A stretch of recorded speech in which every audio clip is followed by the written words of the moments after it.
welcome.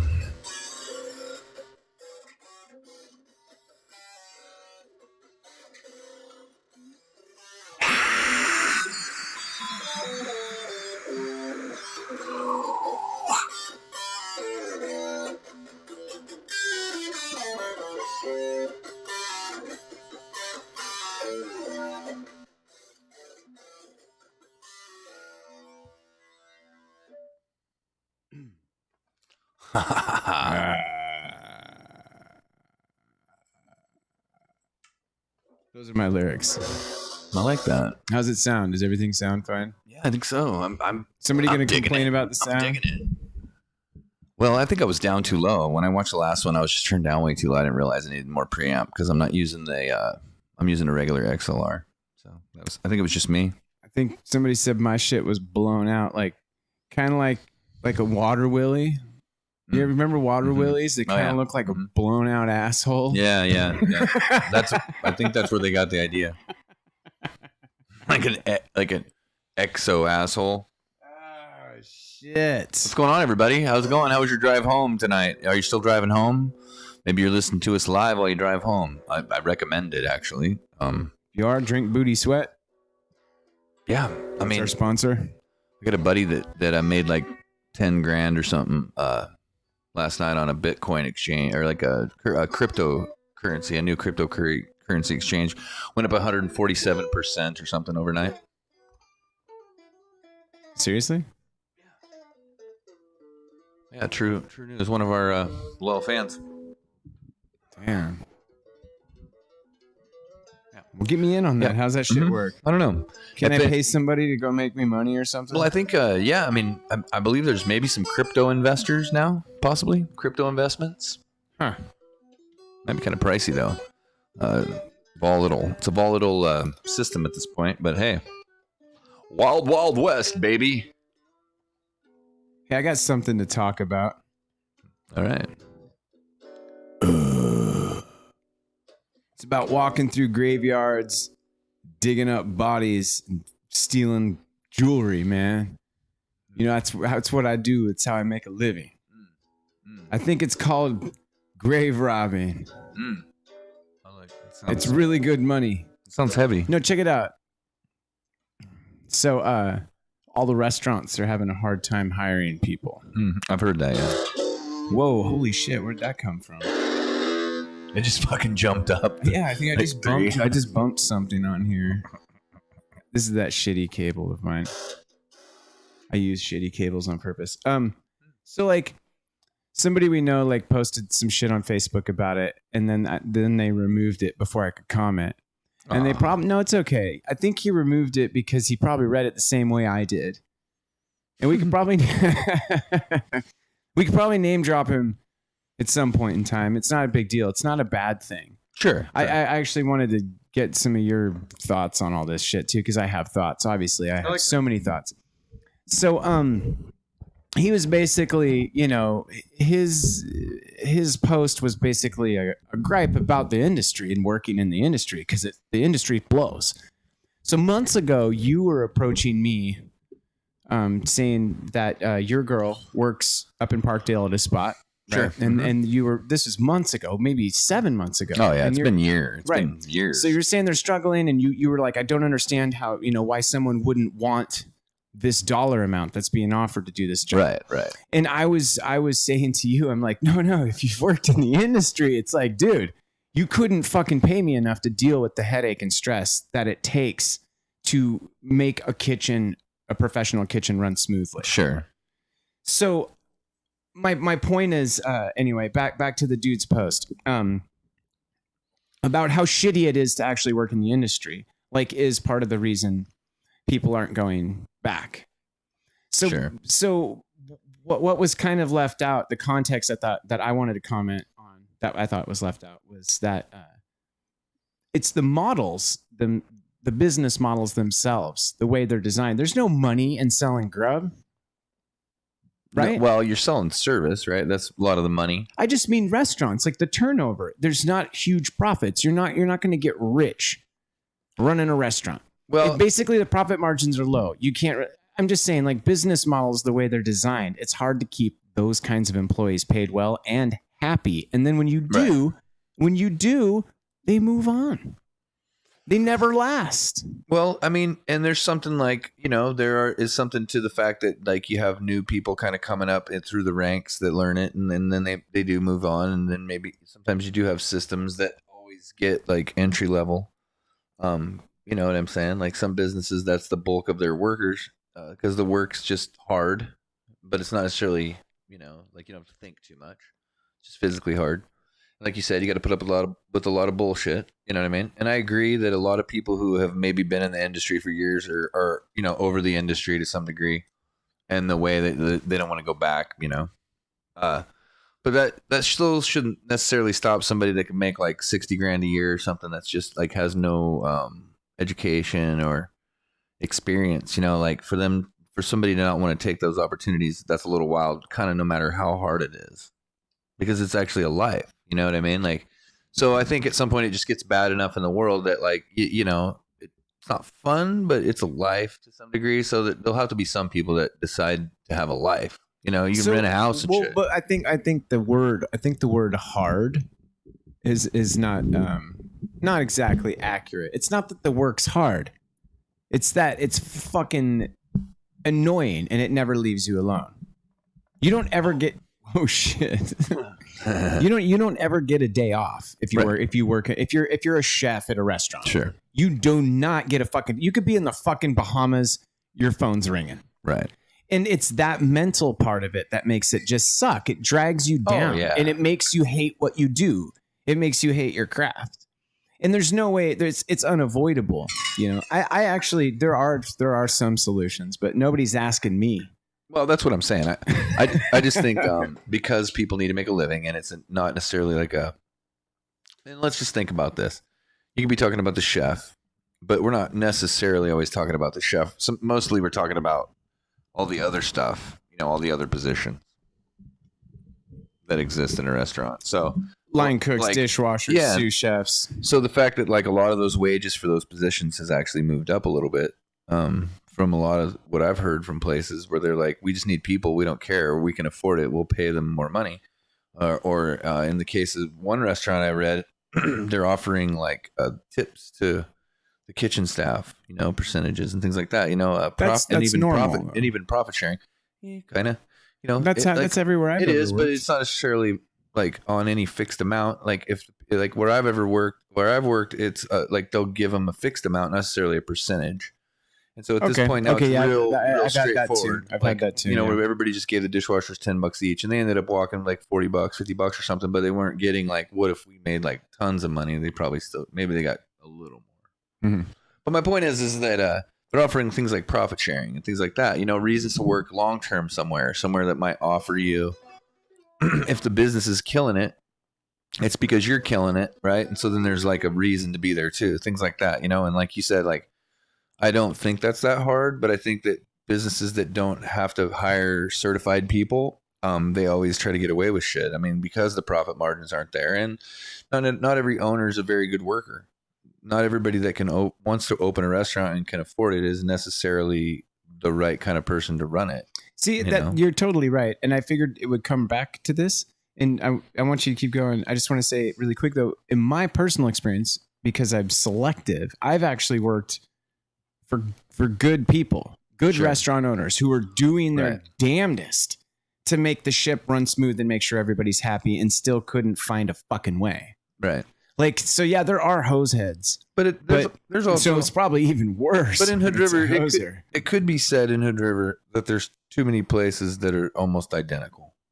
And so I see like almost the same place over and over again, the same decor and the same really safe board head, kind of forward thinking dipshit like setups, and that's just the style, you know what I mean? And like, so I can't, like, when, I look at, there's like taco stands that are just lines of people, it's just really kind of like such a broad spectrum of things, you know what I mean? But when there's just like, and I mean, it's weird because there's places in Hood River that I drove taxi for a while, and people would tell me they wanted to go to places, and I started tripping out on like so many places sound like the same name.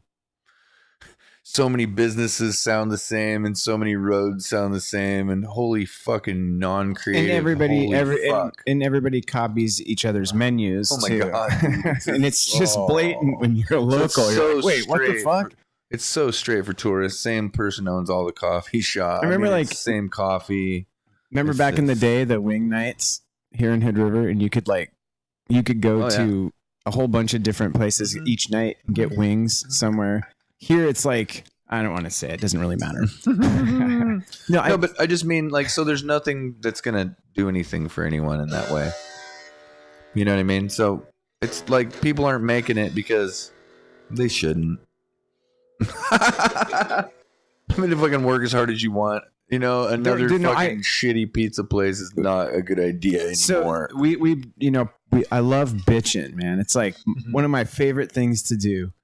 Shit, and that's all we do here on this stream.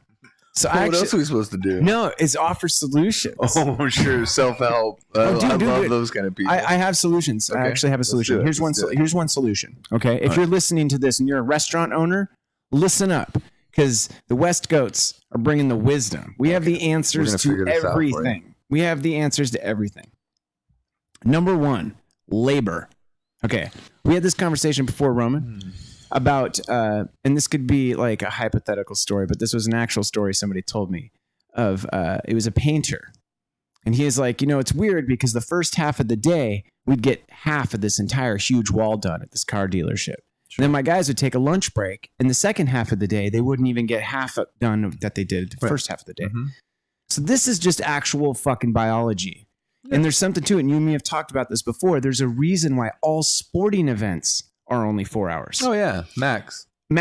Basketball, football, golf, every freaking sport where people aren't dying like tennis when they play is about 4 hours, 3.5 to 4 hours, because that's actually the prime amount of time a human body can sustain, especially on the energy of the food you've eaten, how you've processed it, now you're ready 12 to rounds. So when you throw a cook out on the line for 8 hours, your productivity is cut in half after 4 hours. It's just a stupid, arbitrary number. And it doesn't matter how good they are, is what I'm saying. It could be the best cook in the house. Productivity is going to drop down after you've had that guy doing repetitive shit for 4 fucking hours solid. And you're like, oh, do you want to work a double? And you think it sounds like a great idea, but really you're getting half the productivity. You're getting a cut rate product also as a result. So the solution is you need to rotate motherfuckers. Yeah. Straight up, you get a dude 4 hours, get him off, get him on prep for the next 4 hours. He can kind of wind down with some prep work, and that way he'll be more effective at that wind down task. And then you pull in the other guy, he's fresh, he's ready to crush 4 hours solid, and you'll get more productivity, better, more consistent product. Blah blah blah. Oh, but guess what? It's going to take some work. It's going to take some planning. It's hard, but it's low management. It's one solution. What do you think? I think people that have created business models that used to be small restaurants have made their businesses into things like Red Robin because of what you're talking about. Like all those franchise places used to be just a fucking little place. Every single thing used to be a little place. And somebody made it into so badass because they figured out ways to like overlap shifts and use people for different things. Keep them happy. Use products for different things. Right. Use tax write-off gifts to give your employees for bonuses. So, I mean, the list goes on, and they're brilliant, and one of them is they take up brains, dude. And most business owners in this town chug fucking IPA 24/7, bro. Like it's crazy shit. Like they're just sitting there talking about shit, dude, at a table, and I'm like, holy, what kind of whoa. That's fucking hilarious. Well, there's some truth to that. I think there's also, you're right, in Hood River, like the tourist town, there is, and don't take this the wrong way, to the people who I love, who are restaurant owners out. Yeah. But that there is, my experience I have noticed kind of like, because it's this tourist atmosphere, it's like this kind of, I want to use the phrase hands-off approach, which is like, I hired you to do a job. And then it's like Homer Simpson backing away into the bush, like go do that job. I don't want to really like be the captain of the ship and steer the ship. The other thing is like during the pandemic, since that's what caused all this, right? Everybody had to get laid off, right? So right when it started too, and this is really exclusive to Hood River and the Gorge, it was the whole, buy local, buy from your local restaurant, right? Yeah. Because they're suffering. And like I said before, it's like before this happened, I'm the local who was getting charged $40 for a cheeseburger and fries. Like I said this before, like these restaurants who I do love all these motherfuckers and I love their restaurants and I love their food, but I can't lie and say that they were accommodating me. It would be a lie if I said they were. No, if I wanted to go get lunch in town from one of these places, it's going to cost a fortune. And I remember a chef telling me this. I won't say his name or where I worked, but I'm like, why don't we do this lunch special? And he said, because it's just a community service. Quote. He said, we won't make any money off it. It's just a community service. Sure. I looked him in the eye and said, what's wrong with that? Right. Like, why don't you want the guys with the construction, the orange vests? You don't want them in here because you want, it'll make, the tourists will get freaked out or something. It's just not you know what I mean? No, that's how I took it. And why mathematically, why are they, if they're not worried about anyone else but themselves, then why not just do like higher priced, lower quantity? It's less wear and tear on your shit. It's less interactions. Like, it's just like you get, you know what I mean? Like, and you can make money by selling the food as the owner and figure that part out. And then, everyone else can get like whatever they get. You know what I mean? Like the waitresses wish there were more people there, but that they're not really on the menu for nobody cares.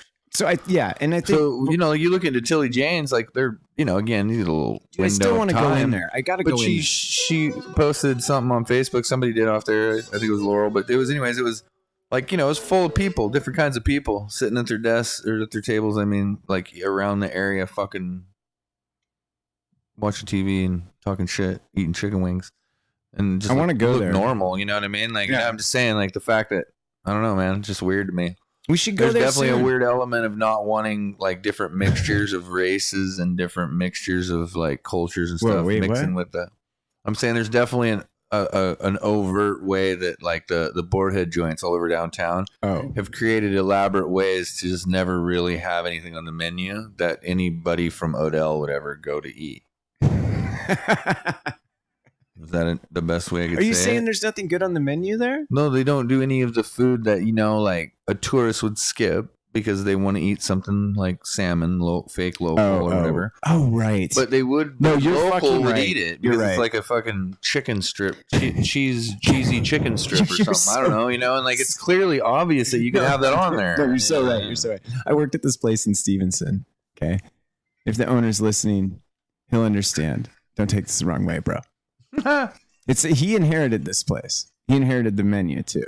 But there's this on this menu it's called a salmon sandwich. Oh. And it's a fucking salmon fillet with cheese, bro. Bro, it's got cheese on it. Sounds like not good to me. Right? Sell the shit out of those things. Seriously. Like, dude, seriously, nonstop all day. So you're right. You're totally right. The tourists show up and they're like, I'll get the salmon sandwich. I mean, the locals are getting fucking ribeye steak and shit. They're getting, seriously, that's what they were ordering at that place. They're getting fucking burgers. They don't want your fucking, they don't want your salmon sandwich, dude. Well, I mean, I don't want to be forced to eat it. At some point it becomes like, you're like I don't know, man. It's like somebody else dreamed up what something was, and then they drove there, and then they fake made it into their dream, and then there's other people standing around looking at them going, why did you change this into like some weird fake version of itself? Dude, are you referring to something specific? Because what you just described is actually what happened at that place I worked. The guy who created it did what you just said. They drove like there from Arizona and opened. I'm not kidding you. I'm not kidding you. People inherit grandma's house in Las Vegas. He owned an electric. No. You're so right. They come to the river and they start a fucking $2 million restaurant. Yes, this guy did it in like '96, dude. You're crazy. They're everywhere. They're everywhere. You've experienced this. There's no other way to fucking make it. This guy owned an electronics store and then drove out here and opened a restaurant in Stevenson. Yeah, it stank. Nice guy. That's cool. I got no problems with it. I'm just saying what it is. Motherfuckers act like everybody just gets a job and then they get a business. Like, get fucked. Some people, not everybody. And then every time you see somebody that's like, I'm a workaholic, motherfucker, you're like, where's your kids? Because like you don't get to be two U's. You're always either doing one thing or doing the other. So there's no way to get ahead. There's no such thing as multitasking. It's just a lot of full of shit ass motherfuckers. You know? It's either you're high or you're not high, or you're fucking drunk or you're not drunk. You're either putting it in or you're not putting it in. But all the other bullshit is just some imagination. So the lesson learned is, if you're a restaurant owner and you're trying to attract people to your place, lesson 1 from the West Goats is don't work the fucking piss out of them by putting on an assembly line for 8 hours. Split them up. Give them 4 hours on the line and then 4 hours doing something else. You shouldn't do that to anybody unless you're just a dick. Well, some people think they can hack it. No, I could. You know what I mean? They do though. Like, and they probably pull it off to some degree, especially younger people. They probably think they're killing it, but they don't really realize. Like, no, your pizzas looked better at the beginning of your shift. Yeah, you know what I mean? They did. You're starting to lose your touch. You know what I mean? Maybe you've made too many country girl pizzas today. Maybe it's time you go fucking cut some onions. Well, I'm just saying. Usually, when you've worked too hard, you'll have a little bit of a heat stroke. Now, that's usually how I knew that I'd taken things too far. A little vomit, a little white face. So that's the guy. That's the guy who made the post that we're talking about. Motherfucking shit ass Bobby. What the fuck, Bobby? Bobby, you should come Sunday, be our guest, you cocksucker. So for 20 minutes, Bobby, we've been talking about your post, the one you put up about restaurants, and then when I went to comment on it, it was gone. Because you probably reread it and read it the same way I did. Yeah, I want to have Bobby on. But it was great, and that's why we've been talking about it, because it's an interesting topic. It's an interesting subject here in the gorge right now. So anyway, that was West Goats step 1. Don't work the shit out of your crew. That'll make them hate their job. Yeah. They'll make them hate their love of their craft. I learned that from Barry Cantrell's C&M Rain Gutters when I was a kid. He said, Roman, a shitty boss is a guy who will ask you to do something that he won't do.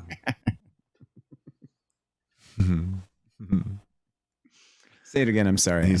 I was reading. He said he's a shitty boss is a person who will ask you to do something that he wouldn't do.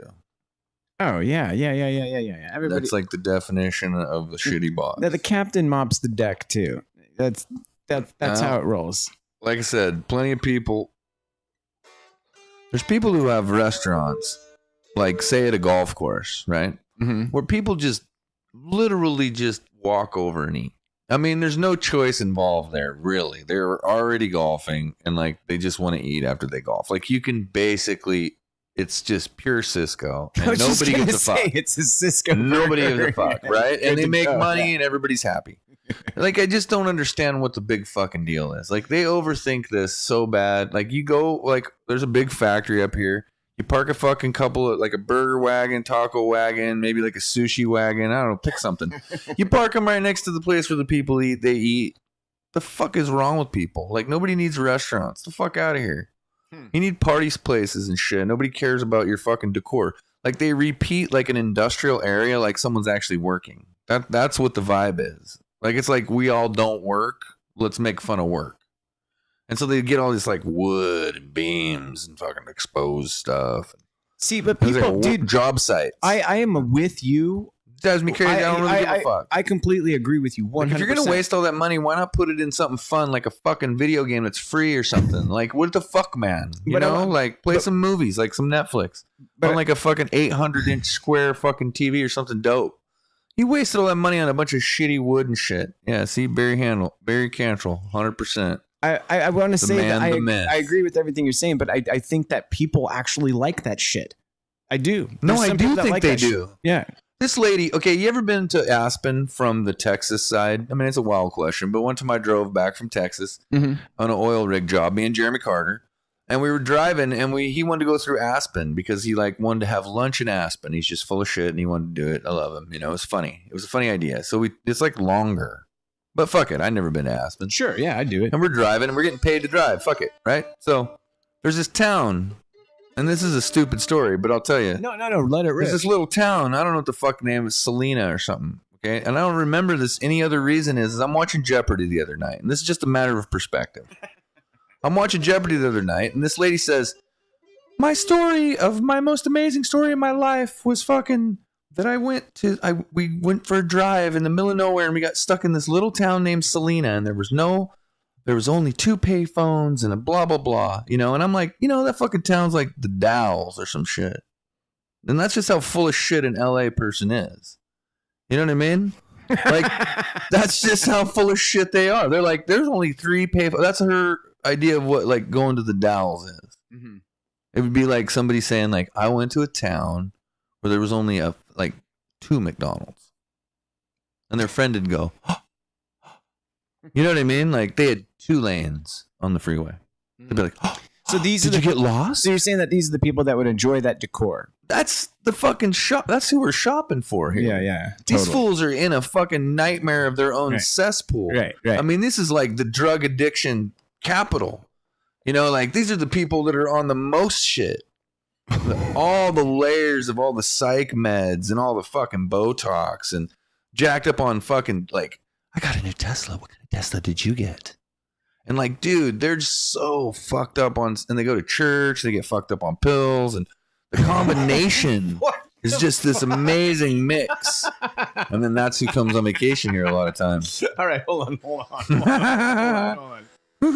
right. Well, man. I'm going to sing a song. I like this. Going to church. Taking pills. Put the pills in my butt. I'm taking pills at church.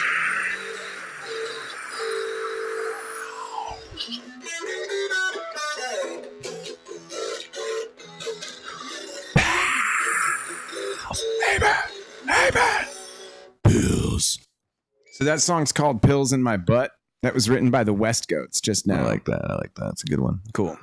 That's got some copywritten shit on it. So anyway, God, how did we get to you talking about that town from restaurants? Who knows? Well, we need perspective, dude. That's the people who go to the places that are on vacation are from weird places all over the world. Oh, right. But they only have a few things in common, which is that they pretty much were born in a mall or something kind of like that, right? So like when they come here, they're like, look, it's a dump truck. They're really interesting folks. You know, we talked about this before too. You can tell a lot by a society and a community by the way they drive, and that's if you know you're a professional driver like myself. Mm-hmm. Oh yeah. So I like drive for a living. So, and I've told you this so many times that it's every time I get close to Hood River, you know it by the way people drive. Oh yeah, dude. And you're like, here we go. I could do 500 miles. I could drive from Seattle to fucking San Francisco, which I have done, into Salt Lake City. Yeah, me and Wad, the guy that, and then get to Hood River, like, oh God, what the fuck am I looking at right here? Like, you won't see that driving 20,000 miles around this fucking country. You won't see what you see in this town, the way people drive. I saw a woman get passed by a pedestrian the other day. I'm not even kidding. That's the funniest part. I'm not even. She was going one. Yeah. One. Yeah. One. Mm-hmm. One. The look on her face was absolute terror.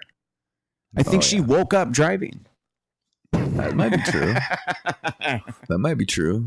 No, Wad, my friend Jeff on there, his nickname's Wad. I always call him Wad.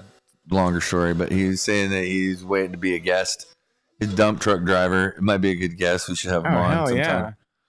Wad can tell the story, our old high school stories. Dude, I fucking hate dump truck drivers. I had one of us fucking run my ass off the road. I'm just kidding. Oh, it was definitely probably Jeff. I'm totally kidding. No, fucking. What did Bobby say? What's up? Local speed. One, dude. I'm not kidding, Bobby. She was going one, but I see that shit. See, I live in Bingen, and the joke I've been there 6 years, and I don't think I've ever been able to drive the speed limit on Highway 14. It's not possible. It's impossible. Every person I've ever been behind is doing 10 all the way to the bridge. And they're looking around, like you said, like, look at that. It's a tree. Is that a river? Whoa. But it's just like, man, some people literally come from the Midwest here on vacation. Oh, they say things like, they go, when they get here, they go, oh, look, honey, a corner. Or they go like, oh, this is a mountain. It's like a little overpass, like a mountain. I had a It's a mountain. I had a friend once, his aunt or some shit came to visit, and she lived in Hawaii, born and raised in Hawaii, and apparently she'd never been on a bridge. Yeah, that's dope. Yeah, they picked her up at the fucking airport, and she started freaking out. I wonder if did she throw like a piece of plywood down over a creek or something, just run across it real quick to get her like used to it? In a car on a bridge. Get her used to it. Yeah, no shit, man. No, you'd freak out, but also you could shut the fuck up and just look around and say, everyone else is doing this. I'll do that too. I remember the first time you go to the South, you're like, holy shit, like, is that a cactus? They look like aliens. Well, dude, when I was familiar with shit when you're not. When I went, I flew down when Jeff was living in Arizona. I flew down there to help him move back. And so it was like fucking 200 degrees outside. And we went to this U-Haul joint and rented this fucking U-Haul that was like the biggest U-Haul you can possibly get. It was the best kind. And so he was in front of me and he fucking went to a stoplight and just took off, and it's fucking just flat. Like every city street looks identical. I mean, it's like Phoenix or, Chandler or whatever. Point is I was like, Jesus Christ, dude. Like, I mean, I was like lucky. I think I called him even. I'm not sure. I think I might have had to pull over. I don't remember if I found it or if I didn't. Like, but it was like no way to know where the fuck I am. Like, so flat. Yeah. So I think like people even think about where they are in those kind of places, a completely different formula of figuring it out. Like they're counting street numbers and shit. I'm looking for mountains and hills and shit. You're looking for you're looking for geological features. Yeah. I said what you just described. I went to Florida a couple times. That's what it's like in Florida. Oh, absolutely. It's like that mostly everywhere. It was like I'd be in a car like a passenger, and I swore like the first time I visited, I like looked down at my phone, looked up, and I'm like, weren't we just here? Oh yeah. They're like, oh no, just there's a Jack in the Box every 6 blocks. You're like, when you look down the road and it's forever. Just flat and straight. Right. And it's the same buildings, the same colors, the same palm trees. Like, yeah, same thing. Yeah, it's almost like it's almost like you'd move the fuck away from somewhere like that. You know what I mean? Like, but instead people built more shit there. It's wild. First thing I saw when I got out of the airport, got in the car, and I look over at a Walgreens, and there's a dude taking a shit with his back up against the wall of a Walgreens. Like a wall sit? Wall shit. Right out in the open. Shit falling out of his ass. And then he's just looking at you like this. Bro, he wasn't looking at anything. I looked over, I'm like, Liz, oh my God. And then we pulled into the parking lot and we were going to that Walgreens. And they're like, oh yeah, it's like this here. And I'm not kidding you, Roman. There were shit streaks down that wall all the way down it. Like this dude goes there. That's his spot. This is how they roll. Somebody gets paid like $11 an hour to go out there and shovel it every day and chuck it off into the weeds. Bro, also it's Florida. He probably throws it in his fucking neighbor's yard. You know what I mean? In the arborvitaes in between the properties. Oh, son of a bitch. Dude, here's the other motherfucker about it. This Walgreens I'm talking about with the shit streaks down the fucking wall. I'm not kidding you. This is about 12 blocks from the former president's house. Yeah. You can see the top of his flagpole from that Walgreens. This is in West Palm Beach, Florida. So that's his neighborhood, bro. Oh, yeah. Think about that. Those guys are cool with it down there. Okay, I'm done with the food. Around the King's Gate, it's always the most slums. At least his name's Florida, man. He's a legend. Yeah, right. Dude, it's the legend's real, Bobby. If you go to Florida, you'll see the legend like every 400 feet. Yeah. Like it's just like that down there. It's so fucking gnarly, bro.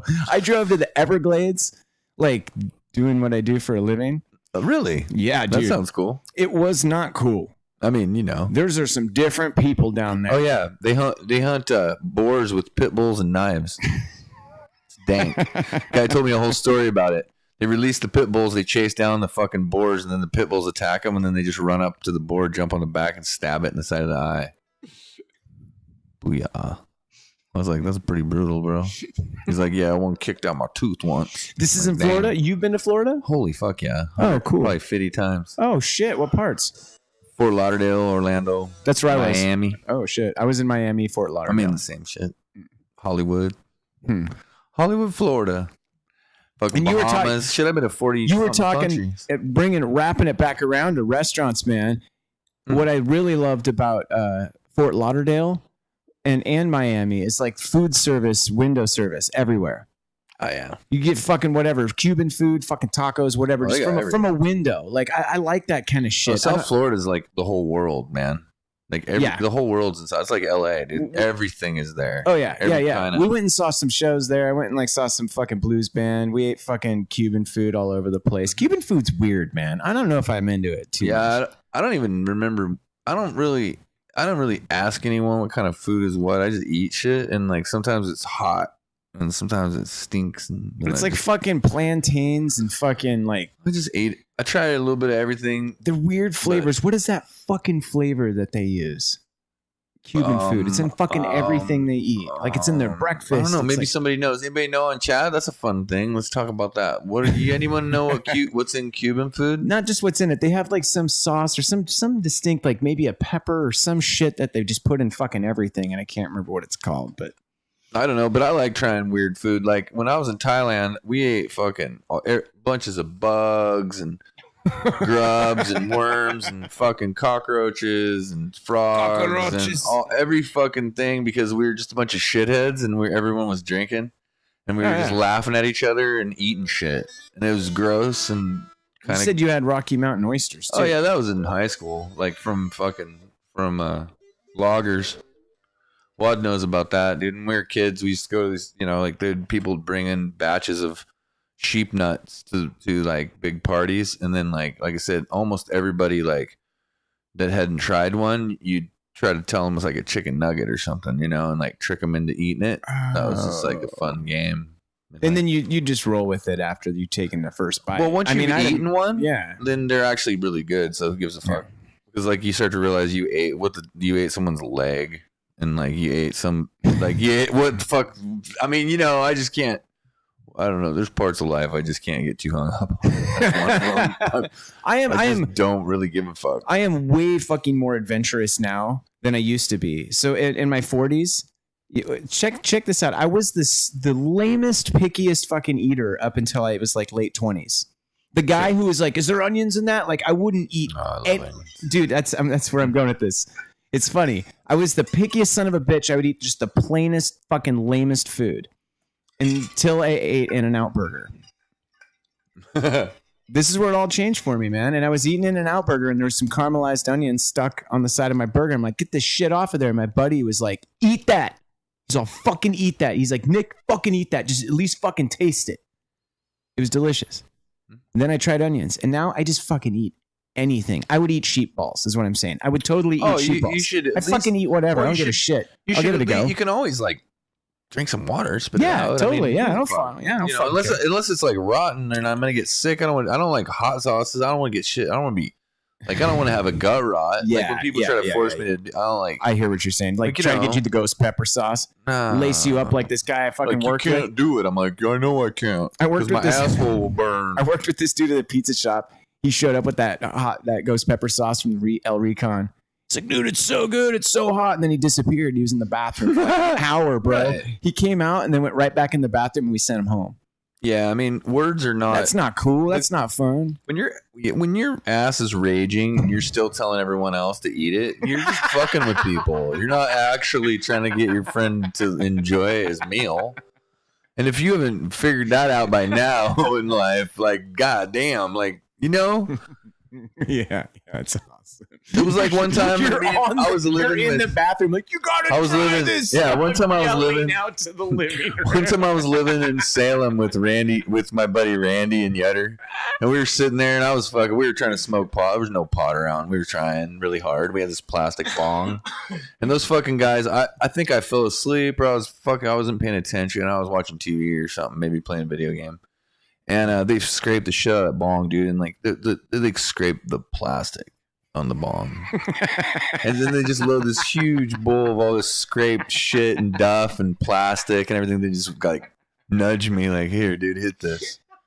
I'm like, all right, whatever. I hit it, dude. I'm like, like kind of a weird, funky chemical. So yeah, those are my good friends. Like, good watching out for me, Yed. So I didn't smoke any burning plastic today. But I did stop at a new burger joint. Oh yeah, what was it? It's I don't want to give away where I work to my competition. Oh yeah, but what kind of food was it?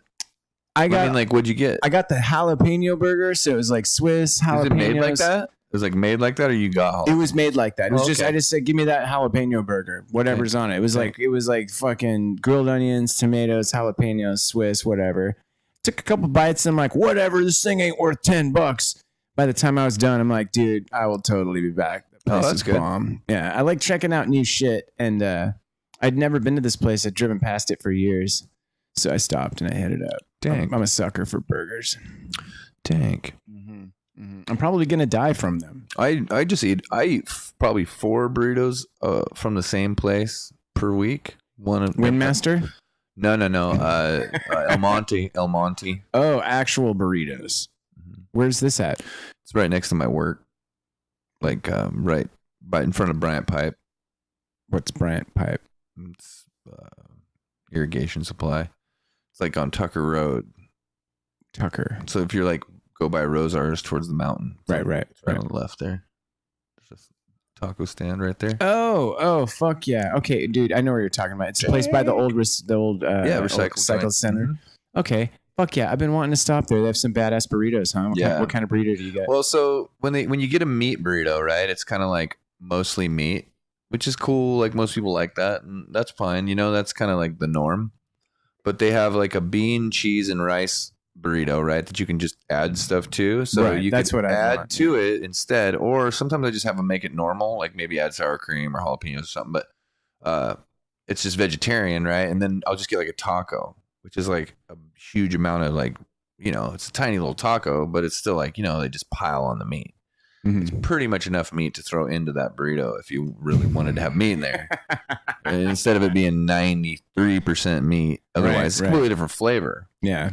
So like their beans, like it's like I was asking the cook at my work, like, what's up with that? So we have like a cook for the kids, you know, and like he's like, it's probably just like a really good cooked down lard or like a clarified type of oil that they fucking put in those beans to make them taste so good.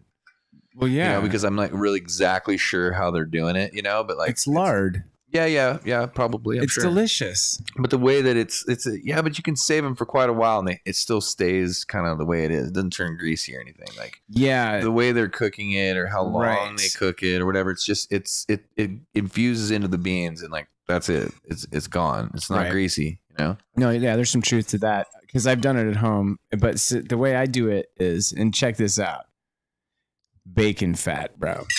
Right. It's so fucking good. So that's the first thing I went to when I was asking Mark about it. I was like, you use bacon, right? But it's going to get smokier, you know. It doesn't keep either. Oh, right. It doesn't. Dude, it's like shitty. Like it's gnarly like after a day. Right. Like, it doesn't get all gelatinous. Not just that, but it kind of loses its...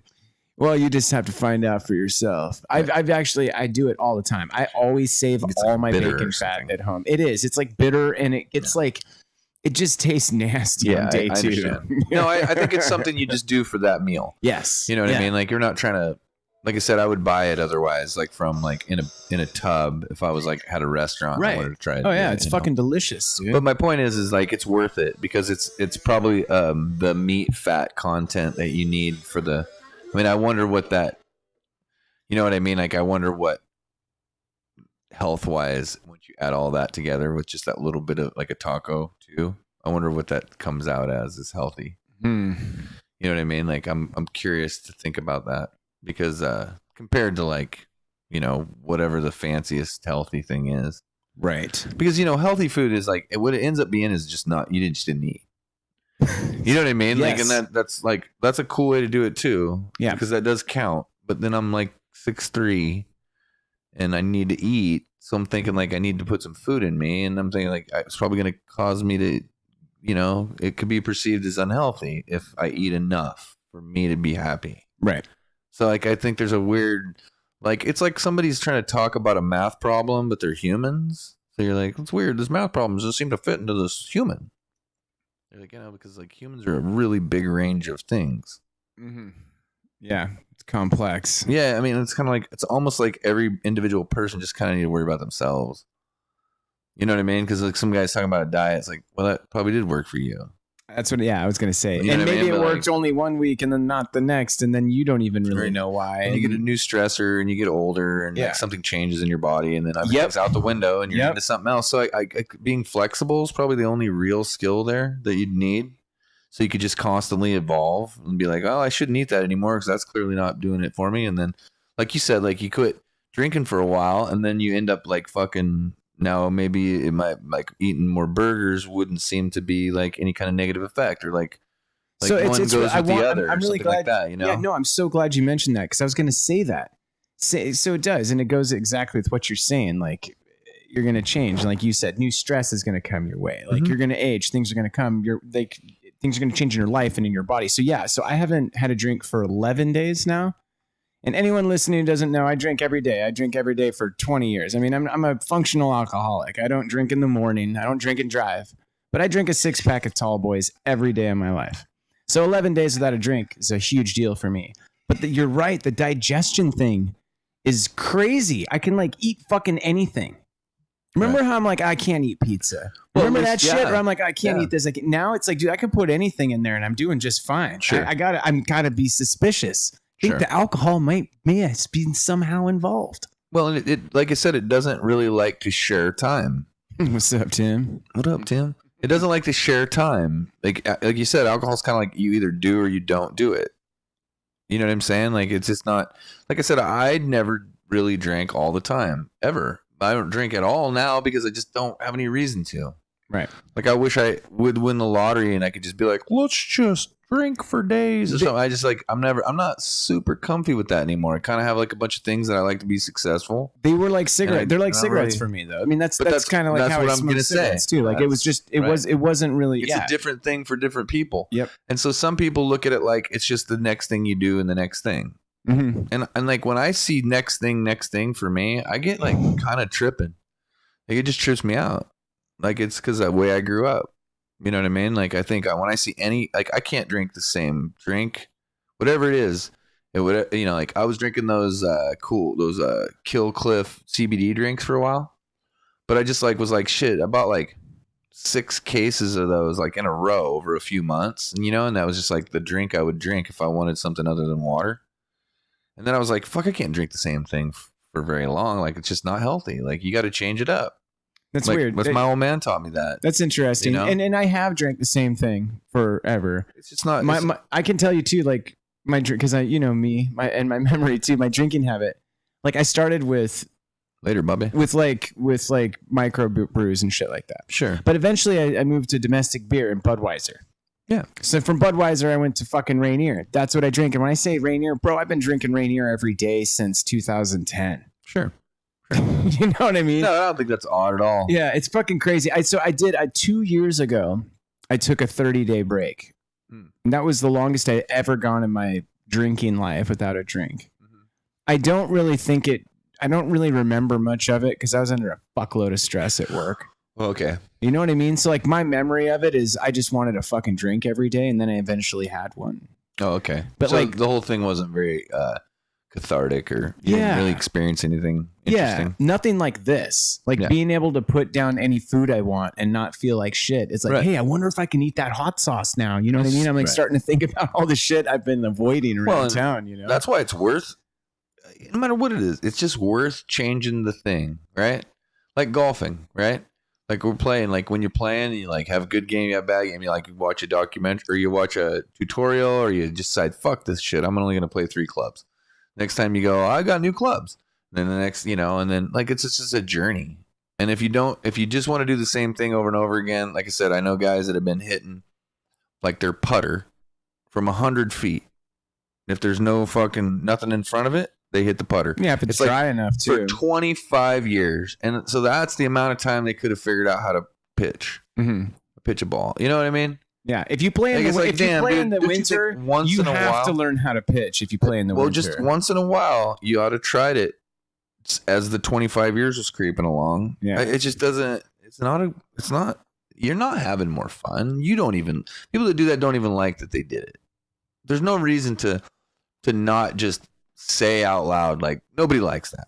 You know what I mean? You know, it's like you ever been to a party or something? People have volleyball net or something over there, and it's like you get there, you're like, oh, fuck that shit. And then somebody's like, come on, Nick, play volleyball. And then you go over there and start playing volleyball, and you're like, you see a little sweat on. You're like, I like volleyball. It's like people just don't do enough. They don't try enough stuff that they don't like. Yeah. You know, everybody gets their thing, and then they just lock into their thing, and then they fuck off, and they think they're doing something with someone else. Let me just throw this out there. When you go mountain biking with your friends and everybody's literally got a helmet on and they're riding like 20 feet apart for hours, you're not with anyone. You're just chilling by yourself. Like, that's not doing something with someone. Like, that's a different thing. Like, when you're golfing with somebody, you're literally talking to them the entire fucking day. Yep. I mean, you don't have to, but I'm just saying. No, you are. That's what golf is. Or it's completely different. The joke to talk about one is with people, one isn't. One is golf when you work. Yeah, there you go. I like that. But you get what I'm saying? Like, one is not the same as the other. When it was like the joke I was making the other day when I was like, oh, well, you ought to hit a golf ball straight. There isn't even anyone guarding you. You know, and we're laughing like there's certain like imagine adding a defense into golf. Like, okay, like, you know what I mean? So there's like everything's got its own thing, and you should try things that aren't your thing. You know, sometimes, like in life, I think everybody should try the thing that they don't normally do. Because I just think that you find it's just more fun to live that way. That's all. And like, mostly kids that I think that grew up like playing like different types of sports and stuff, like ones you're a little better at than others, or it's good for you. It's healthy. I'm glad I played golf as a kid, because now if I go play golf, you know, it's like you were better than I thought you'd be. You kind of put me on like you weren't even going to be able to play at all. And no, I mean, I don't know. Like, I just played everything in life. So there isn't really anything that I can't decently compete at. You know, it's just kind of the way it goes. Like, I played Beacon Rock again. On Friday. Yeah. And I fucking physically slapped my forehead when I got to hole 5 because I realized what I was doing wrong when we played. Oh, okay. And when I saw it, I'm like, dude, it makes so much sense. My problem I have is I center my ball a lot. Sure. It's an old habit I've tried to break, because when I first started learning and nobody showed me how to play, I would just always hit the ball in the center. Sure. So if you understand, from the center of your stance. Mm-hmm. Sure. So you understand that when you hit a driver, the ball must be forward. Sure. Because you have to hit up on it. Right. So that's why all my drives were going fucking stinger. Oh, okay. Like, it made sense. I was like, oh, you idiot. Like, it's so hard to remember all that shit when you go out and play with your friends, you're smoking weed, and you're just like, well, especially if you're like, we had so many shots, like there's a lot of fairway shots on hillside, like a lot of feet up, feet down. And if you don't have like a really good plan with that, it's really hard to hit out of those situations. Like, and so to me, like I said, me not necessarily golfing that much makes me pay a little more closer attention, because so my head was down more often and things like that. Like, as I play like 5-10 times, start to develop the forgot to do those things. Well, but your mistakes will come more from things like shit. You just look up for your shot too early and you're like, top it. And you're like, what am I doing? It's just like a lack of focus. Like, after you've golfed, like when you only golf a few times, you might actually pay a lot more attention. Yeah. Like I said, the grind doesn't really, You know what I did? You know what I did at Beacon, bro, is I just played that 5-wood the whole time, and I played great. It was great. I love that place. It's fucking great. And you know what? You're right about what you were saying. Like, and I really, when you said it, I'm like, man, I've been in those situations where people are like, come on, Nick, let's play this fucking game. And I'm like, that's stupid. Fuck you. Oh, we all have. Yeah. And then you start playing, and you're like, this is sick. Where are you guys going? Let's play it some more. Yeah. No, I've done that a million times. I was just cranky and just being, like, I don't know what the fuck. But then I just join into something, especially like board games, or I was just going to say board games. Shit. Yeah. My girlfriend's like really made me better at that kind of stuff. Like, her influence, because Scrabble's awesome. Well, she's just so like light, like, she's like light spoken. So she's like, "Hun, you want to play chess?" It's just like doesn't fit me going, "Fuck no." It doesn't work. It's like, you know what I mean? Like, chess? Yeah. Oh, dude, she's got some. She does like, I don't know what, like 7-sided Rubik's cubes and shit. Like, she's been competing online with this Rubik's cube.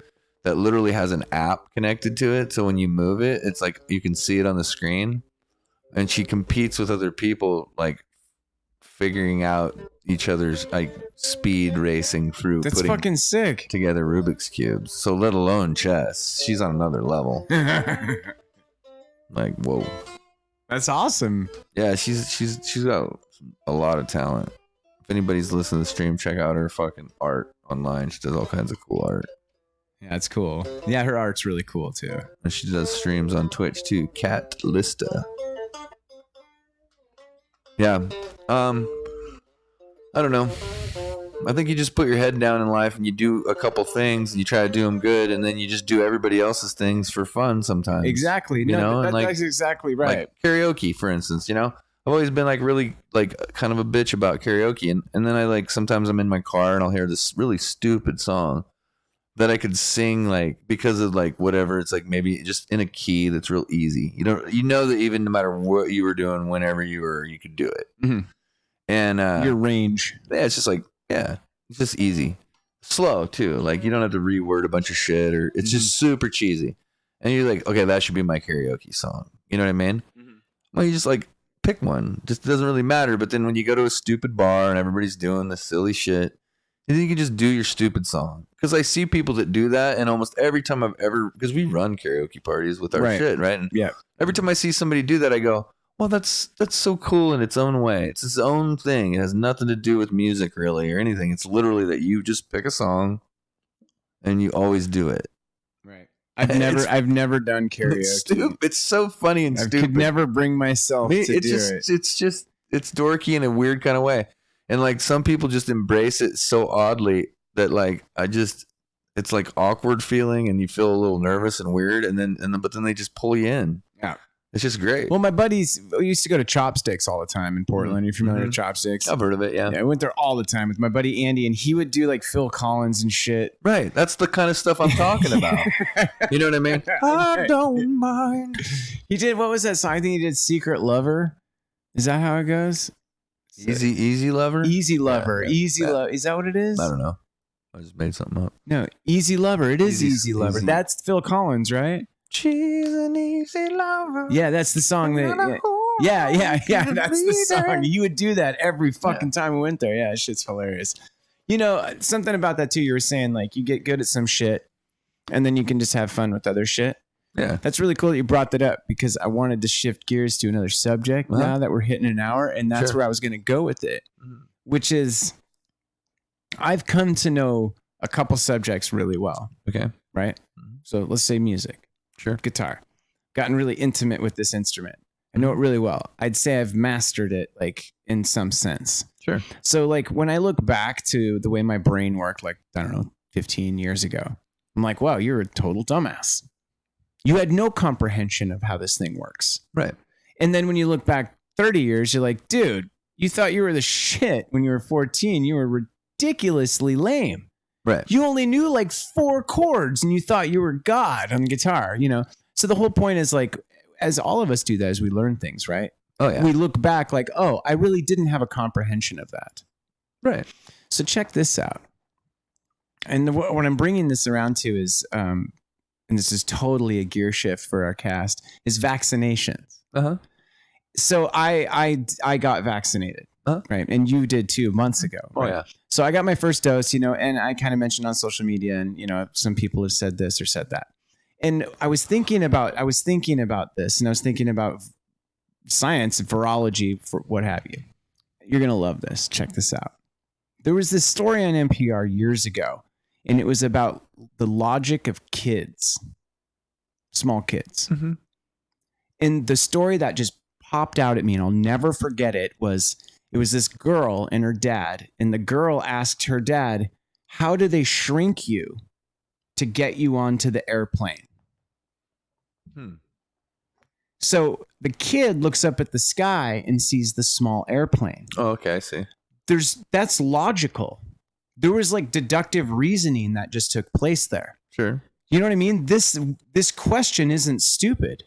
Not necessarily, no. Right? It's with the information given. What the information the kid had, it's like, well, okay, well, it's smaller. How do they do that? Right. Right. You're moving forward. But the point is, That's the kid's comprehension of distance and perception. Sure. That's basically the anti-vax perception of vaccinations and vaccine science. That's a good analogy. Sure. Right? I can see that. Because in knowing guitar, like I know it too, it's like, okay, you don't really understand, and I don't really understand how nuanced this really is. And just because you read some shit on Wikipedia doesn't make you a virologist. What it makes you is a little girl looking up at an airplane, wondering how they shrink you to get on board. Yeah, maybe that's your comprehension of how big that fucking world of science is. Or what I mean. Or you could do what you could do, and I know people don't really like this one, but you could just make a pros and cons list. Pros and cons macro, pros and cons micro. You could run it through a couple filters. You could run it through the psychosocial filter, macro, micro. You could run it through the physical. What are you talking about? All the whether you should or shouldn't get a vaccine. Oh, okay. And you run this through a million tests.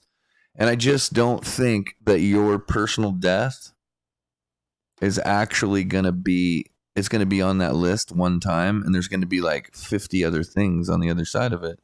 And so what it really, to me, boils down to, it has a lot more to do with like, faith and sacrifice and like accepting that you're going to die someday. And just like literally, I can't actually, and I've said this, I think before, but like, I have absolutely no faith in the government and no faith in science, really, or viruses or the knowledge of viruses. And I still have absolutely no way I wouldn't take the vaccine. I don't know any more than anyone else, even whether I do or don't think they know anything. It doesn't matter in any way. Like, I have no fear from it.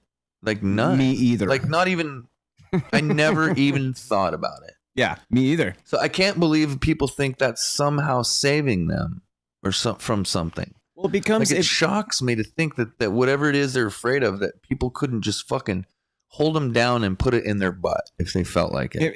The government just come to your house and put their finger right in your butt if they wanted to. It's part of an identity. I just don't get it. It's part of an identity, though, right? And it's an ideological identity. It's a group. You're part of a group, like part of a cult or part of a political party. That doesn't make sense, though, to be rebellious. Like, I get rebellion, like, right? But it reminds me of like a kid who is like, doesn't like you. He's pissed at what you're saying. And then you say, okay, well, how about like a handful of chocolate bars? And they're like, fuck you. And you're like, okay, now you don't even want chocolate. Like, you know what I mean? Like, it's just turned into like the dumbest rebellion I've ever heard of. Yeah, it is. Yeah. And you're like, okay, there's obviously nothing to do with this chocolate. Oh my God. It's got nothing to do with you. And but then imagine if you're working in that field, but and you're still trying to have like reasonable conversations about it. You're like thinking like, wow. It's like the irony is so thick. It's like, it's fucking burning my eyes. Like that family. There's that Family Guy where Peter makes his comic Poopy Face Tomato Nose. Did you ever see that episode? No. And like he finally gets it to like a producer, and they're telling him his show sucks and all this, and then they're like, you know what? We'll do the show. We just want to make a couple changes. And Peter's like, what? You want to stick your fingers in my autistic gumbo? Is what he says. I never forget that line. And the guy says this. It goes with what you're saying. The guy looks at him. He's like, okay, we'll do it your way. And Peter's all, no. Brilliant. So he never, just like the chocolate bars. Yeah. That's like just like your chocolate bar story. Like, no. Like just to smite. Just to like, no, I just want to be in the opposition. Even if I don't believe in it. Like I don't. It's where punk rock comes from. They're like, did you like that song? And you're like, yeah, I did. They're like, okay, let us fuck it up more then. And then they play it shittier until you say I hate it. And they're like, all right, that's what we're going for. What's Luke saying there? I got things to say about the things you have to say. So like having the government's finger in your yeah. And I was going to say this too. Check this out. This is something I've wanted to talk about on this podcast for a long time, and I said this to you a bunch. This is my quote. It's fishermen fish, and what I mean by that is, people are way too fucking invested in shit they have no control over, especially politics. Like, and I'm talking to the point where, and I am talking about the former president, what I see at work, the flags, the paraphernalia. I'm talking financial investment, like it's a rock concert. Bro, there's like a sign. I mean? Like, dude, that's not healthy, bro. One of my coworkers was talking about a sign somewhere in town. I haven't seen it. I guess somewhere, I don't know where it is, but it says, fuck Joe Biden and fuck you if you voted for him. Right, Like, which was on the side of it. right, and that was an old they said that about the former president too. You notice I never say the former president's name, and I if I can help it, I never will. Oh, I will when I'm playing cards. He got way too much press during his tenure. I doesn't need any more from me. Yeah, but if you're playing baseball, but what I say about fisherman fish is this: a healthy society.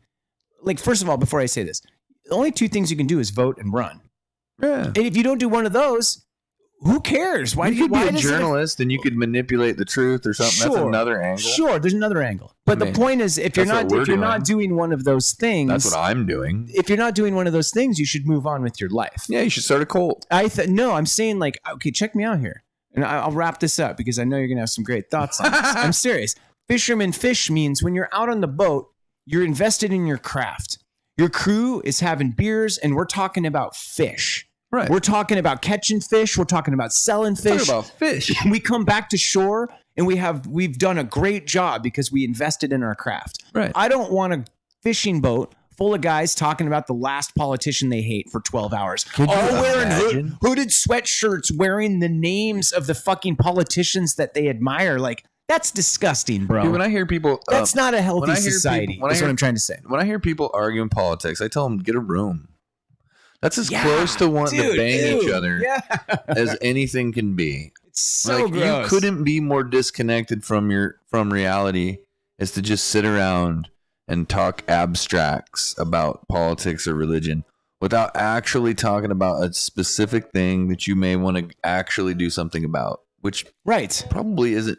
Like I said, your best bet, in my estimation, at about 19 years old, my estimation was the best you can do is learn an instrument and start a rock band. Like, if you don't have rich parents and a 4.8 GPA throughout your life, then you're not going to be that guy. So don't try to do that. That's stupid, because there's like, I don't know, a few hundred of them, and there's millions of us. So you're better off trying to be a minor league baseball umpire. Well, if you are a minor league base or minor league umpire, think about being an umpire. Don't think about politics. Don't waste your time. Well, and man. So what I'm saying is you come back to like the amount of people who are actually just like working somewhere, like Walgreens pharmacy or something, and then they just go home and they're like, that fucking T word. What's his name? That fucking the former president. No, but they're like that cocksucker. He's fucking making the world go to hell. You know what I mean? And then like the husband's like, oh, you shut the fuck up. He's keeping all the foreigners out, and you know, like that's actually what they're talking about. You're like, so weird. Shut the fuck up. God, it's so I just want weird. a fucking lawnmower rock to go swinging through the fucking air and like clip off the side of her head, wham, concussion, and go right into his eye. Dude, you know what I mean? Like, damn, shut up, dude. When there was the George Floyd protests in Portland, I went and played disc golf at Cascade Locks, where I always play. And there was this old dude like walking, like, and there's like neighborhood guys that walk their dogs and shit. And the guy came up to me and he's like, I heard there was bus loads of Antifa. Right. Okay. So I want, for context, this is the first time I had heard of this. Sure. Was from a guy who was actually watching me throw discs on hole 2. And he's like, nice shot. He's all, beautiful morning. And then he's like, I heard there was, and he like described all this to me. And I looked at him like this. And I thought he was joking. No, waiting for the punchline. Yeah, I'm waiting for the punchline. I just said this, just quote, I said, that doesn't sound very believable. Yeah. And right then, like, I'm putting it together in my head, like, I better look at my phone. You know what I mean? Yeah. I went to Facebook, like, okay, what is he talking about? And I eventually found it, like, oh my God. But then, like, dude, move on with your life. But then, like, 6 weeks later, there's no bus full of people that don't like you. That's not a thing. That doesn't exist anywhere ever in the history of buses and people. Dude, 6 weeks later was on, like, it was on, like, national news that, like, every small town had Antifa in it. What the fuck?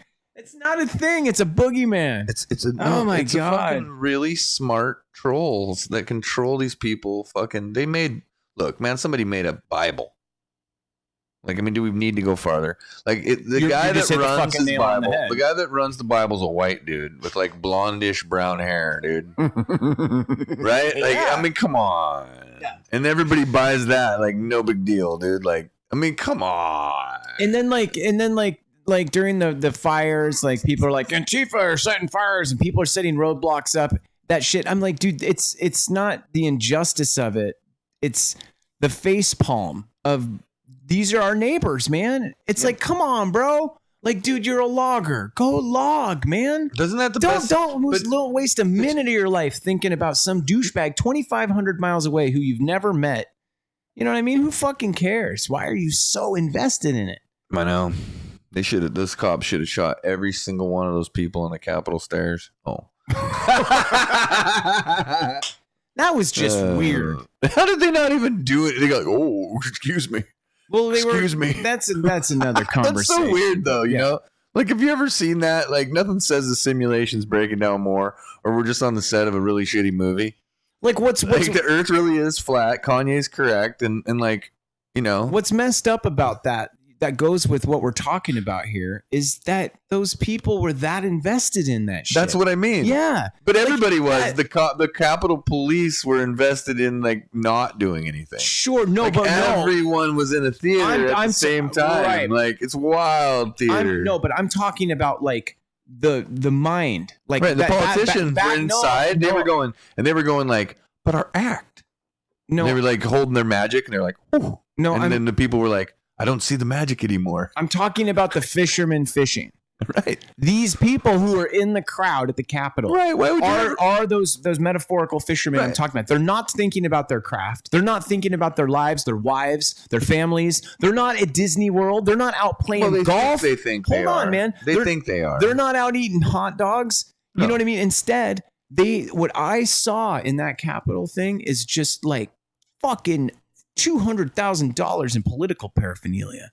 It's just nonsense. Flags and T-shirts and like. So and you're not even supposed to wear stuff that's a flag. Like, it's just, the whole thing is so stupid. Like, so how could you stupid. be a mega right winger and mega, like, I'm into the Constitution, and in the Constitution, you literally aren't supposed to be doing that. So weird. And then they're like, but I'm a constitutionalist, and that means that they made a Senate in the House of Representatives, and we're going to go in there, and we're going to be like, what do you mean? Like, which one is it? Like, nothing says fake more. Do you want to? Which side are you on? You're so fucking right. It's just like, and it blew my mind. It took me. I was already de-invested for the most part from really worrying about it or thinking about it, but it turned really into the coronavirus, which is unreachable by my knowledge, and I started thinking instead about, like, quantum physics, because I think that's achievable to think about. As abstract as it even is, the most abstract thing known to man, to me, makes a little more sense than trying to understand politics. Totally. Because it's such a loop. Another thing about the fervor, like where I worked today, I'm always out in the country, right? All day. And I see the flags. Right. The former president's flags are still up all over, people with them in their pickups and stuff like that. So something interesting too, and I bet you got funny thoughts on this, that I thought about this today and thought about you and I thought about this podcast because I'm like, you know what's weird about this is these are not American flags. No. Isn't that fucking weird? All of these people do that. I hadn't thought it. Doesn't matter what it is. Well, it's creepy. But I hadn't looked at it that way until today, meaning like, wait a minute. Because I looked across the street and I'm like, that guy has an American flag. So that's what we call patriotism. Yeah, it's regular. So I'm like, if that's patriotism, what? Oh my God. It's literally a fascist flag. It's cool. It's a fascist flag. You're worshiping a dude. That guy's the government. Right. That guy's like, he's like, but he's not praising even, the but country. He lost. No, I'm saying like, if you've got a flag, it's us. I know. If you've got a political flag, it's us and you. I know. Or us and them. I know. Right. It's like, we're different. It's fascism. Your former president flag is a fascist flag. You should replace it with an American flag. It's more patriotic. But it just the idea it's back to the concept of like, you know, there's 100 great quotes throughout American history from all types of people that summarize the idea that says that if you can't put up with other people, you're just really not an American. Totally. And I just don't know how we keep getting around this. If you're an asshole rich guy, you're not a Christian. go fuck yourself. And also, I want to say I don't care how bad you pray. I want to say that also the current president isn't exempt from what I just said too. If you've got Biden's flag, it's the same thing. Any flag. I just want to clear that up because I'm specifying the former president. Flags, it's any political flag, like a Cascadia flag, right? During an election kind of for fun. During an election year, it makes sense. You know what a Cascadia flag is, right? It's like it's like a Northwest, it's like thing. It's kind of fun. I think for fun, like secession. But see, realistically, it's like Portland, Seattle, and Vancouver's like rivalry is called the Cascadia Cup. So like when you like soccer, it means nothing to do with politics at all. It means that those three teams play each other, and whoever wins the most between them gets a cup between them. That's it. And I have a scarf that has like the colors from all three teams because like you respect your rivals, you know. And so like it's really cool. But the point is like that kind of flag is like that's what it symbolizes. Like kind of like we are the same in the Northwest, you know? And then you got like these people live like 20 miles from here. They're like, fuck all that Northwest shit. I'm like, no, you don't really. Okay, cool, but like nobody really gives a fuck. You know what I mean? And I guess smart people started it because they're the ones that can actually make a t-shirt. Now everybody can. Like originally, like you had to have some brains and skills to do anything. So all TV and all everything was all smart people, and now it just kind of opened up the floodgates. Like us, we can produce our own show. It's ridiculous. So like we can basically have almost any amount of skill and just push the button. You know what I mean? Like so, I don't know. Like it just let like people who don't deserve to have their thoughts be taken seriously. They can say whatever they want. You know. They didn't do anything. Like I say, if you like what I'm saying or you don't or whatever, but you can still Google me if you want and like look up where I come from, what I do, and like other background about me. And if you don't like it or you do or whatever, but like it doesn't really matter. I just don't understand when you're coming from nowhere, no experience, and no nothing, just period, and you just want to talk shit. I do kind of think that's different than people who are like you said. It's like something you've done before or something you're experienced with, or I don't know, man. We're in an era right now that somehow because people wanted to not be bullied. Well, everybody's a fucking expert on everything. Now it just made everybody want to put their opinion in. And like I've seen people struggle putting their opinion into something a lot, like at my job. And like they just don't need, like not everybody needs to speak for an hour. Like it's not. I don't know, where did we get to this point? Like every single person has to be like basically rich and famous to be in their own home. Everyone else should just die and burn. You know what I mean? Like it's very odd. Like it's you're not even allowed to just kind of be average and even exist. You know? And it's like it's weird. It's like does everybody know their neighbor that looks like he's not doing anything? He's not doing anything? Does everybody know the guy's like he's a trust funder? Like, does everybody know that people who look like they're doing nothing, they probably didn't earn the money they have? Like, it's not a good look. I feel like a lot of kids see people doing nothing and they're like, oh, that's kind of what I want to do. And it's like, well, yeah, but you're not rich. They were already rich before you. You don't get to, you know what I mean? Like you just work. Like you shouldn't hang around that kind of crowd. I don't know anybody who does nothing. I mean, you can't really survive. Well, people who kayak in the middle of the day. That's my neighbors. Well, that's like, what time do you work? Yeah, they don't work. Well, that's when do they get my whole money? neighborhood's going to shit right now. So you basically just explained what I'm talking about. Yeah. Okay, you're right. I'm not saying tourists. I'm saying people who live here who really just kind of like have fake jobs. Like Tim Dillon would say, like it's fake business. Like people's, their husband has a real job and they have like real land they inherited from his parents, and then the lady has like a shop in town that's barely open. Those kind of things. It's just this fake jobs, like nobody should take that seriously and be like, oh my God, that business didn't make it. I mean, it didn't even try to make it. People are they're faking it. They're just fooling around, they own like 3 houses and they rent them out. That's their real job. Yeah. You know what I mean? Like, yes, I do know. It's just like, you can't be distracted. That their work ethic and style of what they're doing and stuff is like, they think they're working because they're on the phone all the time talking about renting out their property and shit, but it's like, you know what I mean? I guess that's work, but because they're getting an excessive amount of cash for that, it seems like it's worth it. So I don't seem to want to hear the bitching about it. Like, I made $400,000 this year. Damn it. It was hard work. I'm like, okay, well, why don't you? I mean, I'd probably just take a few years off. They don't. They just go for more. I don't know what I do. I know what I want. I just want to rock. That's what I want in life. That's what it is too. Is a lot of these people don't really have. It took them so long to get the money they got that when you ask them what they like, they don't know. Yeah, yeah, because that's all I have. That's all they did. Yeah, that's all I've had is this damn thing. But that's what I want. Like that's what I was saying to you guys. Crisis, You're like, you guys have. I've said this to you guys in the band. Like, if I could have anything in the world right now, I'd really just love to be on stage, outdoors, playing a show in the middle of the fucking summer. Got a fucking joint burning and an ashtray on top of my amp behind me. It's like mid-set. They don't have many of those. The rich people, they don't really even want to lose $1, so they're always looking for like a fundraiser to write it off or something. Like, it's weird. They just have a fucking party, have a party, and give away the entertainment. Why not?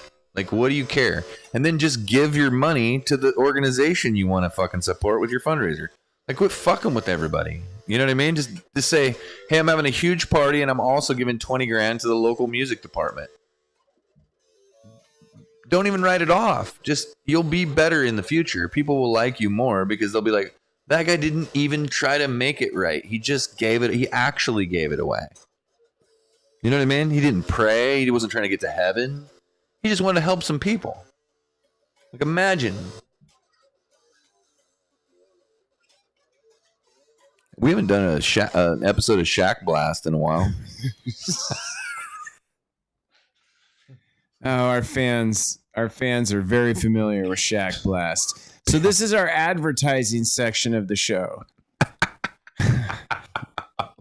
So we're sponsored by Abreva. Abreva. True. After you're done tugging on a homeless dick and you got some gnarly cold sore, use Abreva. That's what I use. Every time I get done sucking off a homeless dude, I'll take a bath. I'll take an Abreva bath. I'll fill the whole bathtub up with wine and Abreva. I'll just soak in there because I feel dirty after I blow homeless dudes. I don't know why. Right. Weird, isn't it? Yeah, I don't really get it. Dude, oh man, I say that a lot, but when I think about it, I'm like, bro, dude, it's so Mad Max out there. I was just driving by it today and thinking, I might want to be armed now in my car. Isn't that weird? Yeah. It is weird. I don't like bummer. That. It's a real bummer, dude. Yeah. It's bumming me out, dude. Like, it's weird because as you get older, you start to look around, and it's not just only that like people seem a little bit out of sorts, but they're also like children without any education or anything, so they're really crazy and strong. The kids will fuck you and they're up. everywhere, and they're crazy, and like they have they're like, this is like full-grown muscular men on like methamphetamines that just walk up and go, I fucking love SpongeBob. And you're like, oh my god, you're talking about a cartoon. Like, they're so confused and mixed up. Like, it's just like a bath of psychosis. They look like crazy slave capitalists, but just like one generation away. Dude, the education system, you have kids. It's wild. So you're familiar with it then? Oh my god, it's wild, dude. It's wild. Like, how ridiculous. Like, what happened to 2 + 2 = fucking 5 and shit? Did that stuff not work? I mean, it does, but it's a combination of things, and it's really complex. But they're like people who are involved in education that have to have certain analytical measurables, and I believe there's algorithms that are built now that they can pump numbers into, and they want to make the educational system some way able to look at it from an analytical point of view, where they can see like all the stuff that's happening through all these numbers and data. And if they don't have more measurables, they need measurables. You can't just write opinions. And so teaching used to be pretty independent, and it was just like based on a teacher's point of view towards a subject matter, and it just moves towards more ability to have like federal algorithmic, so they can help it. So they're trying to do it because they think it would help to be able to modify the learning, but you need numbers, and if you don't have consistency, then how do you know what your numbers are? So I think there's a really hard push because of the fact that there is so much connectivity in the educational system, like, you know, worldwide, that you can actually get that now. So, and then there's also like, and that's probably the optimistic version of what it may be, also that you can bill things with measurables, and you can You can like say a school should or shouldn't close because of measurables. Otherwise, you have a bunch of opinion. So my wife, who's a teacher, she would probably say to you something along the lines of, and I don't want to speak for her, obviously. Yeah. But I would imagine it would be something along the lines of school should be more personal. That it's not about measurables. I totally it's agree. not about data. It's about individual students and teachers paying attention to each individual, not just one size fits all. We all fucking take an SAT and then we get money. And if you fail, we don't get money. That's how my wife would look at it. Like, fuck the stats, fuck the measurables. I think what ends up being, just teach the students how to do math and how to survive in the fucking world. Well, the problem is you have places. That's really all you're there for. You have places that not to produce data. Yeah, but you have places like Oregon who have their foster care systems like double the national average or something. It's crazy. Where?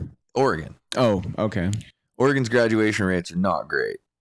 And it's because I'm going to guess there's a reason for it. It's because we even have a criteria.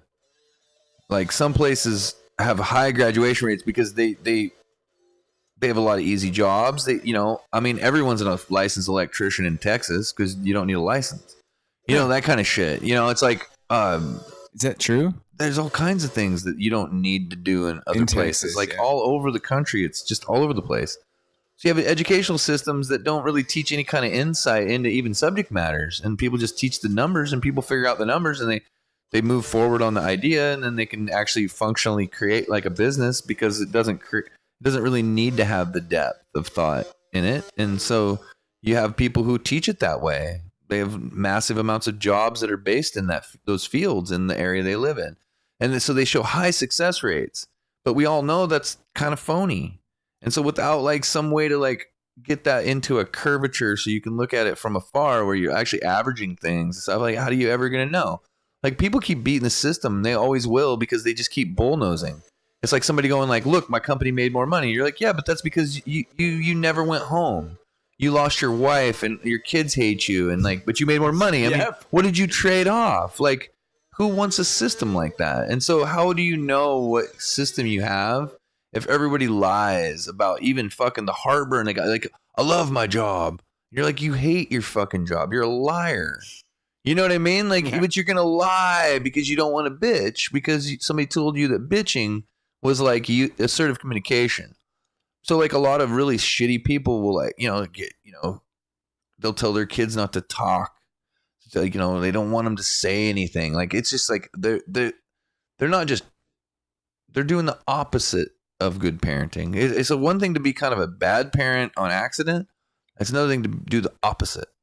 When you do the opposite, people have to untrain the opposite out of people. Well, I feel like too, like just to be in life, to not get a divorce immediately. There's a lot of I want to say heat on parents. And even for me, because I mean, I'll be like, what the fuck is wrong with these kids? It's not the kids, it's the fucking parents. Yeah, well, where do parents come from? Well, I was going to say that parents are navigating a super new fucked up world too. Everybody always has been. Well, I mean, as life's gone along. I just mean since technology. No, I'm just saying a parent that had to deal with World War II, that sucked too. Like it didn't matter when. But it's such a more narrow focus. You know what I mean? Like raising children. I mean, being there for your kids, being a good parent was after World War II, and like what you had in your life. Like you didn't have fucking Facebook groups. Well, you didn't have a cell phone where like people can get a hold of you at any time, and email and all this shit. Like right back then, it was like you had a book and the kids would listen to the radio and go to fucking bed. Well, remember when Comedy Central was big? I fucking watched it since the first day it aired. It's pretty much gone now, for the most part. Like it's pretty dead. And so I don't think I remember when Craig Kilborn did the Daily Show. I'm not worried about Facebook or any of the social media. Like won't probably be around that long. Like none of that stuff. It doesn't have a very good model. Something will be there, but I just don't worry about it. I don't really ever see society as being any worse now than it ever has been or anything like that. I just think some shit's better, some shit's worse. But what I'm saying is the adaptation always is the same thing. It doesn't matter when you were. Like if you the person you loved went to World War II and they got killed and they didn't come back, and then you were a single mom and you just did what you did. And if you did that now and it was a different reason because the guy was a meth head and bailed the Burning Man and never came back, whatever. But the same skills it took, get up in the morning, make your kids breakfast, help them with their homework. I mean, the skills are the same. They're never changed. Like, look people in the face when you talk to them, you know. I just think the navigation's changed. Meaning, like, well, parents have to stop agree, now and you're a parent. They mostly, I know, but there's like how's multiple it going for you? I'm fine. Multiple thinking errors that people use where they try to make up reasons why they can't do stuff. Like, what you do as a parent is you throw the best game at stuff as you have. You be as open minded as you can. You try your hardest, and you let the chips fall where they may. And that's what it is. And there's no better or worse. You do the best you can. You can take some training if you'd like or not. But there's no right or wrong way because your kids are completely different. You don't think parenting's tougher now in 2021 than it was in America than it was 10, 20 years ago, just before the internet? Not even close. No, nothing's better or worse. The height of serial killers in 1975. That's the year I was born. No, I'm talking about. I know. I'm saying there's one layer. One layer replaces a different layer. So you're now worried about this and you're not worried about that. Like when I was a kid, there was chicken pox. Now there's no chicken pox. Like whatever that is new, there was something before that was there that we just have to deal with now. I guess I'm not being like totally like it's so much more complex. People died. I guess I'll just start with the basics. Work, for example, employment and the landscape of employment, right? Yeah. Is way different than my mom's era. Well, I would say housing is. So I mean like my mom's era, like the 80s when she raised me. Like rent was dirt cheap, gas was 99 cents a gallon. You know what I mean? Like it was a little bit easier for her to save money. And the work was just a little more reliable. Housing was affordable. You know, this is back when college was still affordable, right? So what I'm trying to say is like now, like I don't know. I feel like the landscape of work is different for parents. They don't have reliable work and they can't make enough money to do what they need to do, which my mom was able to on a minimum wage job or somewhere thereabouts. My mom could still feed 2 kids, pay the fucking bills. You can't do that anymore. You'd have to work like 4 jobs and that probably still wouldn't cut it. Well, but see, that's just the employment landscape. The thing is that's 100% true, and I think you can add to it that we have like an internet bill we never had before, a cell phone bill we never had before. I mean, there's hundreds of dollars a month that we never even had before. They didn't exist, and then we still have the same bills we had before. We got rid of the landline phone bill, so that used to be one from the 80s, and like you could go back to different eras where they didn't have that, and then they would have been like, we never had a phone bill before, and then like people could be like, well, I never have to buy gas now. I used to just be able to feed my horse with the grass in my yard. Like it literally goes forever, I think. I'm pretty sure it pretty close does, you know, like at some point right now housing's being weirdly extorted to keep values high and different That's what I was going to say. The income to housing price ratio is way different than it was in the 80s, man. But that's the housing. That's not the way. Well, that's 75% of most people's income. I know. Hold on. When I took economics, if you paid over 40% of your income for your bills and shit, you were in poverty. And now it's way over 75%. I'm just saying, dude, look, here's my experience. I was a kid that fucked off the entire time and still like sat in certain classes and understood the shit and watched people just basically never, ever once really understand any of it. And what do you mean? What you learn in school? Just anything.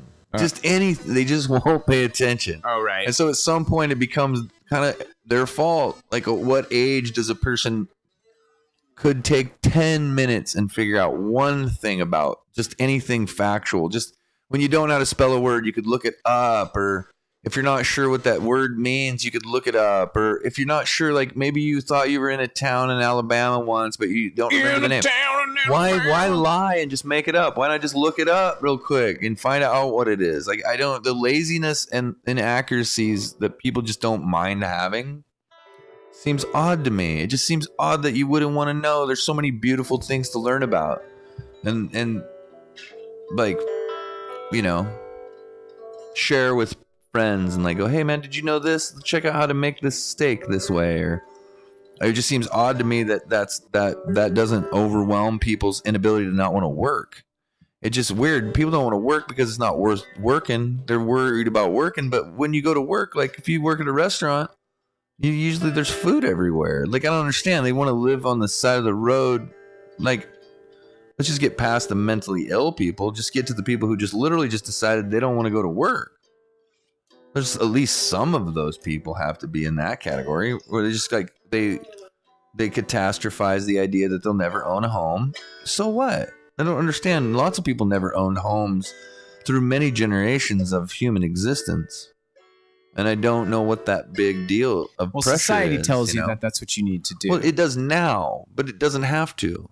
Like, you know? Well, I don't own a home, and I have no plans of owning a home. No, but I don't I'm saying fucking want to. There's generations of because Americans, you don't actually own it anyway. But there's generations of Americans and generations of people who just didn't even worry about it. They just didn't.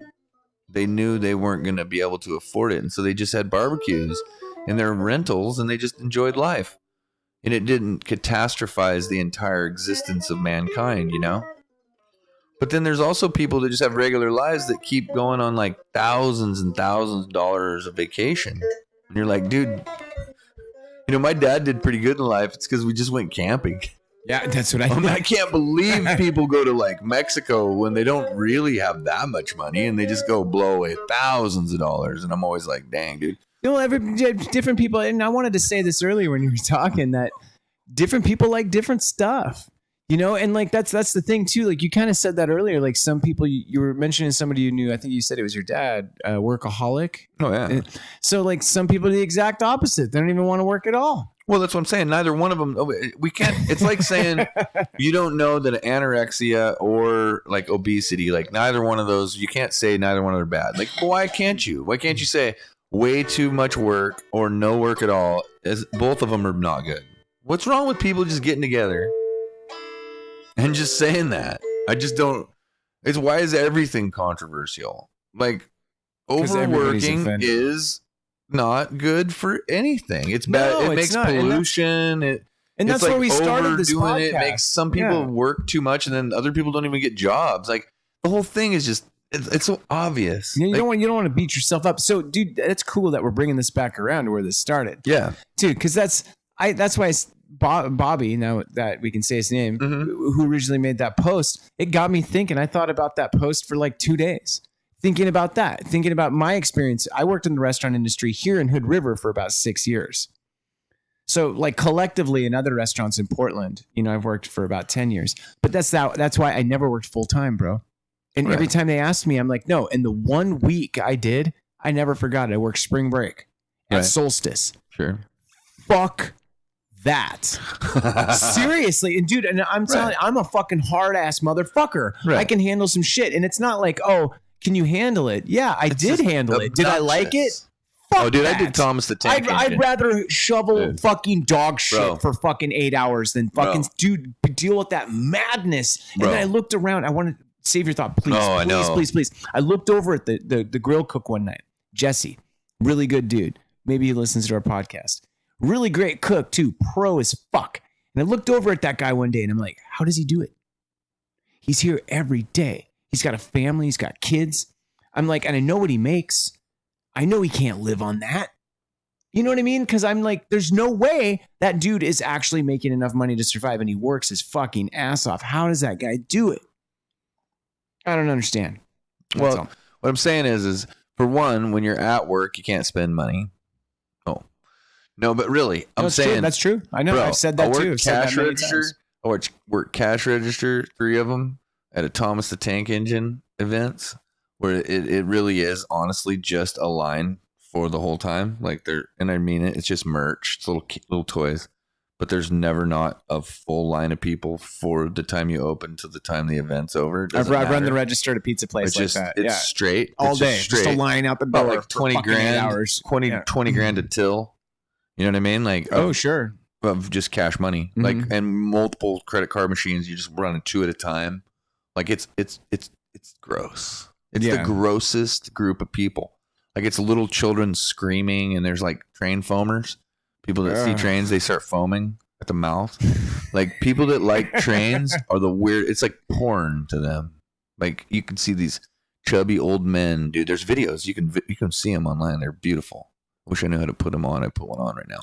There's like these dudes, and they'll be like, "Oh, honey, here comes the 783 coming around the corner. We saw on the schedule. We drove here. We drove 6 hours just to watch this train go by." And the train goes by, and it's like all the guy hears. You can hear him going in the phone. Like I'm like, damn, dude. I wonder if he's beating it. I don't know if I'm excited about anything. You gotta on the watch planet it. It that is much. equally as psycho as you've never liked anything as much as these fools like trains. Weird. You've never liked a woman. You've never eaten a piece of cake and went like, oh my god, that's the greatest. I gotta say, when you said that, I was thinking of a burger. I was like, okay. Have you ever sat there though and just fucking like, oh my god, rub one out real quick? No. I mean, that's different. Like, that's a different mood. Hold on, let me use this burger's warm. Enjoying right a burger and enjoying myself are two different things. So would you call yourself though a Five Guys foamer? I do actually. I laugh when I eat them, and I'm not kidding. Alone in the car, I will take a bite and go, "Holy fucking shit!" Right, but it's so good. Right. But it's kind of interesting though, is that it's the burger you're eating, right? As opposed to just watching a train drive by. I mean, I don't know, man. I don't really give a fuck. Actually, that's really weird. I'm just telling you. Actually, if somebody wants to line up and beat off to a train, I don't actually have feelings about it. But I will tell you that when you have to work in an environment like that, it's incredibly. I think it'd be like working a rock concert T-shirt merch booth. You know, where everybody's into the band that they're buying the T-shirt from, and they're just creepy about it. You're like, I just don't know why anybody would like anything that much. I don't even like myself. I don't really like anything that much. I just don't think I do. If you think if that dude was down in Portland jacking off to a train, he'd fit right in. It's like when you watch like a football team lose, and you watch a guy like literally throw a football into the TV and shatter their own TV. I'm always like, I mean, fuck, man. I've never done a stream that didn't have a Blazer jacket on or a jersey on, and there is no way I'm buying a ticket. Like no fucking dollar of mine is going towards a Trailblazer game, ever. Right. At like full price. I've definitely bought like some cheap ass shit like on the side and shit. I've thrown beer cans at my TV during Seahawks games. But did you break your TV? No. Well, that's what I'm saying. Like a beer can. Well, I mean, you probably just threw it light enough to not break it. See, that's kind of not the same thing. It was an older you're TV. Mad, but you're like, eh. It was funny. Actually, I know it's not going to break secretly. I had the in-law, like the father-in-law, physically holding me back. This was during Super Bowl 40 when the Seahawks. That's funny. When the Seahawks supposedly lost to the Steelers. That's not what I saw. I watched a different game where the Steelers got a touchdown that wasn't a fucking touchdown, and where fucking Sean Alexander got a fucking PI where there wasn't PI. Yeah. Anyway. What a stupid game. Sorry. No, honestly, there isn't anyone that doesn't know me that knows I like sports. I've really never. I don't even think I've got. I used to carry in high school. Super Bowl. In high school, I'll never let it go. I watched the Braves. I watched the Braves like all the time. Right. I used to take a tomahawk to school. But it wasn't really because I cared that much. It's because when I told one of the teachers, I asked them if I could bring a tomahawk for the Braves games during the playoffs to school. They said yes. So I thought, yeah, all right, well, I guess you're gonna get a tomahawk then. Like, I mean, I'm just a fuckhead. Like, I just was trying to troll everybody. Like, I don't know if I give a shit. I'm not much of a Braves fan now. Right. I just didn't care. They were the best team, and I wanted to fuck with people. Have you ever been to a Seahawks game? Yeah. Yeah? No. Kingdom. Oh, the Kingdom. You haven't been to the Clink, though. No, I wouldn't pay a penny for it. It's so fun. I wouldn't pay a penny to go to anything. Why not? It's fun. I don't buy things. It's fun. I've been to 2 games. James gets tickets. Like the last tickets he got, I told you we went and saw. That's where I saw Phillip Rivers. I'm not even. Dude, I don't cheer for anyone but the Raiders. Like, I wouldn't watch teams. I couldn't talk. When I'm done with the Seahawks game, I can't talk for. My second favorite team is the Raiders' second team. So no, the last time I went and saw him, I saw Phillip Rivers, and I told you the second the ball left Phillip Rivers' hand, I was all, holy shit! Oh yeah, it's crazy. He's a monster, dude. He threw like 50 fucking yards. Like what the fuck? And they won. I've never seen the Seahawks win every game I've been to, and guess what? Other game I saw, the Browns. I saw Johnny Manziel win. He was sober.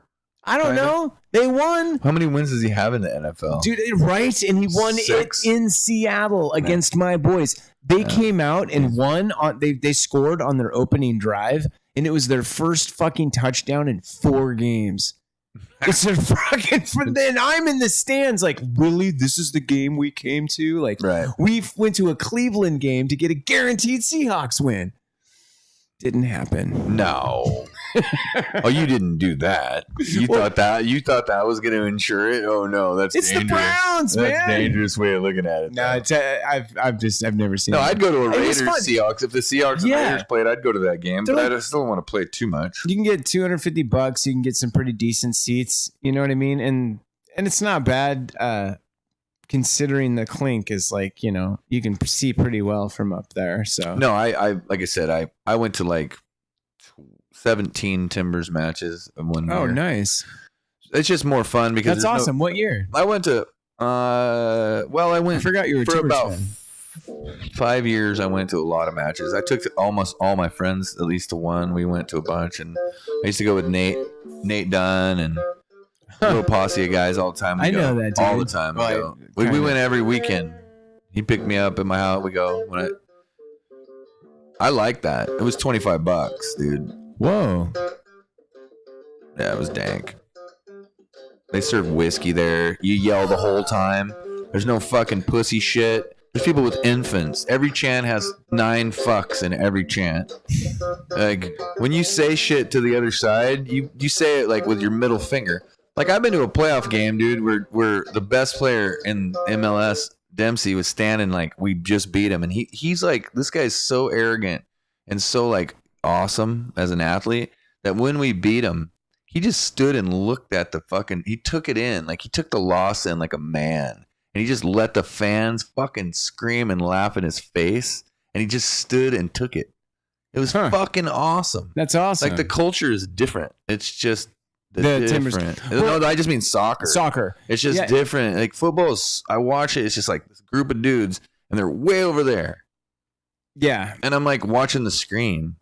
Yeah, I mean, it's not the same Well, not thing. at the clink. If you do the clink, you can see everything, man. Yeah. I actually, dude, I'm sure it's better. It's because of the way it's. I've been to Autzen Stadium. Watched the Ducks. Dude, I see like. I watch all that shit before. I've never seen the Ducks there, but I saw the Grateful Dead at Autzen Stadium really good 5 times, and Autzen's like way different than the clink. It's huge. It's like it's like the Lambeau of Oregon. It's not the biggest. I'm talking about. We had like front row. I cheated and won a radio thing. Like, I knew the person working at the radio station, and they called me and told me the answer, and then I called in and won the fucking Ducks tickets, and they were like front row. And it's just, you can't. First, basketball is by far the best thing to watch when you're right on the floor. I mean, yeah, I bet, because it's just, there's no helmet. I mean, it's just people. Yeah, it's right there. It's intimate. Yeah, it's like watching your favorite band. MMA. It's like watching your favorite band at a small venue or something. Yeah, MMA is pretty fucking sweet. Like, you know, that would be probably the best. Another thing I'd imagine, like, I also like, and I only see videos, and I know some friends that I imagine that soccer fans are also like nicer, and by nicer I mean not as douchey. Football fans are fucking douchey. Well, soccer fans could be whatever they are anywhere. But the thing about soccer, when you're playing, when the game's going on, you don't sit down at the Timbers games. You chant the whole time, and you don't. They got the words if you want the words, but you don't need the words. You just say the sounds, whatever. Like, people don't know what they are, but there's like it's like high school football game or something where everybody's chanting the same shit. Yeah. Or like a pep rally or something. Right. And so it's super fucking weird at first, and like super like, I don't want to do this. Like, come on, I just want to drink a beer and watch a game. But then it's just like that thing we were talking about earlier, trying something you haven't done before. Yeah. And as soon as you like go warm up to it, when you get there like an hour early and you get your drink on, you get down in the pit of people, and they're like, if you don't yell and shit, we don't really want you here. I mean, they really just tell people to stand the fuck up. Right. And they can't really like start a fight, but there are people there that literally are like, we are here to help the team. Yeah. So it's like the players that play in the MLS, they go, hey, you know, we play in Portland because the fans are fucking ridiculous, you know? And like, you know that it's like in Seattle, they pump sound into speakers, and Portland won't. Like, they won't. Like, they could. Everybody could. I didn't know they did won't. that. Oh, they do it at all the games. Oh, because it's Mike. Because it's Mike. It's Seattle, bro. and they think that's funny. No, let me like it's just their way. Yeah. You know what I mean? Like that, they've always been that way. Like that's Microsoft. Like that's Xbox is they're big city. Right. Check this Portland's out. little town. Right. You know what I mean? Like, and so when you can be from the little town and fight against the city and whoop their ass, it's like, damn, dude. That shit ain't even in other sports around the Northwest. What are you going to watch? Oregon against Washington? Like in football, like or something? Like there's no... Seattle's got NFL, and they've blocked Oregon anytime anybody ever tried back in the 70s, 60s, like whatever. They weren't going to let there be more teams. It's and weird so they just did because it. It's Paul Allen. There's teams. Both those no, he's teams. dead now. But, yeah, but yeah, not the Timbers. But right. Yeah, I meant the Blazers, and and he owns the Blazers and Seattle Seahawks. Right. So check this out. Check out this. Well, he tried to move the Blazers to Seattle. They didn't let him. Right. I was at a game. Oh, I've been to three games. I forgot. I saw Atlanta with Matt Ryan's second year, and we were right down the front because nobody liked the Seahawks back then. It was Hasselbeck. Mm-hmm.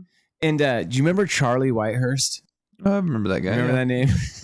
Yeah, West Virginia. Yeah. So Hasselbeck throws fucking 5 picks, dude, and gets benched by Carroll for the first time in his career. He gets benched. So while he's out on the field, my buddies and me, it's our first Seahawks game, and these 2 guys in front of us are fighting. And one guy's like, you got to show respect for our quarterback, man. He's still our fucking quarterback. He's having a fucking bad day. And he's like, he is, but he needs to get off the goddamn field. He's like, what the fuck? I hear him whispering, and they start going, Charlie. I'm all, James, let's do it. And we're all, Charlie. We started the chant. We got fucking 60,000 people. Charlie. And Carroll's like, bench fucking Hasselbeck. We're out Charlie Whitehurst. Charlie Whitehurst throws 2 touchdowns. We still lost the game. That made the paper. The fucking Seattle Times is like, the fans hated Hasselbeck so much they chanted for Charlie Whitehurst to come out. Mm-hmm. Back to the fans. We're at the bar. We're at the Central after the game, and then there's an Atlanta fan comes up. He's got an Atlanta fucking jacket, fucking hat. Older dude's like, yeah, you guys are pretty funny. We're like, what the fuck are you doing here? And he's like, he's just some rich dude, flew out to watch Atlanta in Seattle. Mm-hmm. He's like, I just flew out to watch Atlanta kick your guys' ass. Then he bought us drinks. Mm-hmm. Then I woke up in a hospital. True story. And I could keep going. It gets weird, man. I could probably finish it on the next stream, but dude, I'm serious. That was the most crazy night I've ever dude. I saw a stab wound victim with just blood. I'm talking like a fucking waterfall of blood. None of that makes me feel like a fun time of the game. It was crazy. No, this was after the game. This is at like 2 in the morning. I know. So I was just saying, like, football fans, right? The guy was on the opposing team, and he's like, let me buy you a drink. And he was rich. So my buddy said, because I don't remember, he's like, dude, he was buying tequila, and you were like, keep them coming. So yeah. I blacked out, woke up in the hospital. Oh, yeah. To Seattle cops, all get the fuck out of here. That's how they talk to people when you get out of the hospital, by the way. Really nice cops. I think when it comes right down to it, like most cops. There's pretty much every sport, and there's certain parts of it that I like, every sport, and then there's certain parts of every sport I don't like. Totally. Some more than others, like, you know. No, but seriously. I'm not the kind of person that like stands behind things I don't like about things just to protect the whole. Which, you know, like, you know what I'm saying? Like, yeah, the douchey parts of people arguing about sports when it's just stupid, and they clearly probably don't really know exactly. I mean, I never really knew anyone that ever played sports and really knew about sports that really argued sports. I've never experienced that. Oh, I see what you mean. Yeah. I played sports with a lot of people. Like that guy Jeff right there, he's all-state, all kinds of sports in high school. And I never heard him argue about sports. Right. He doesn't watch sports. I don't even know people who played sports even watch sports, really.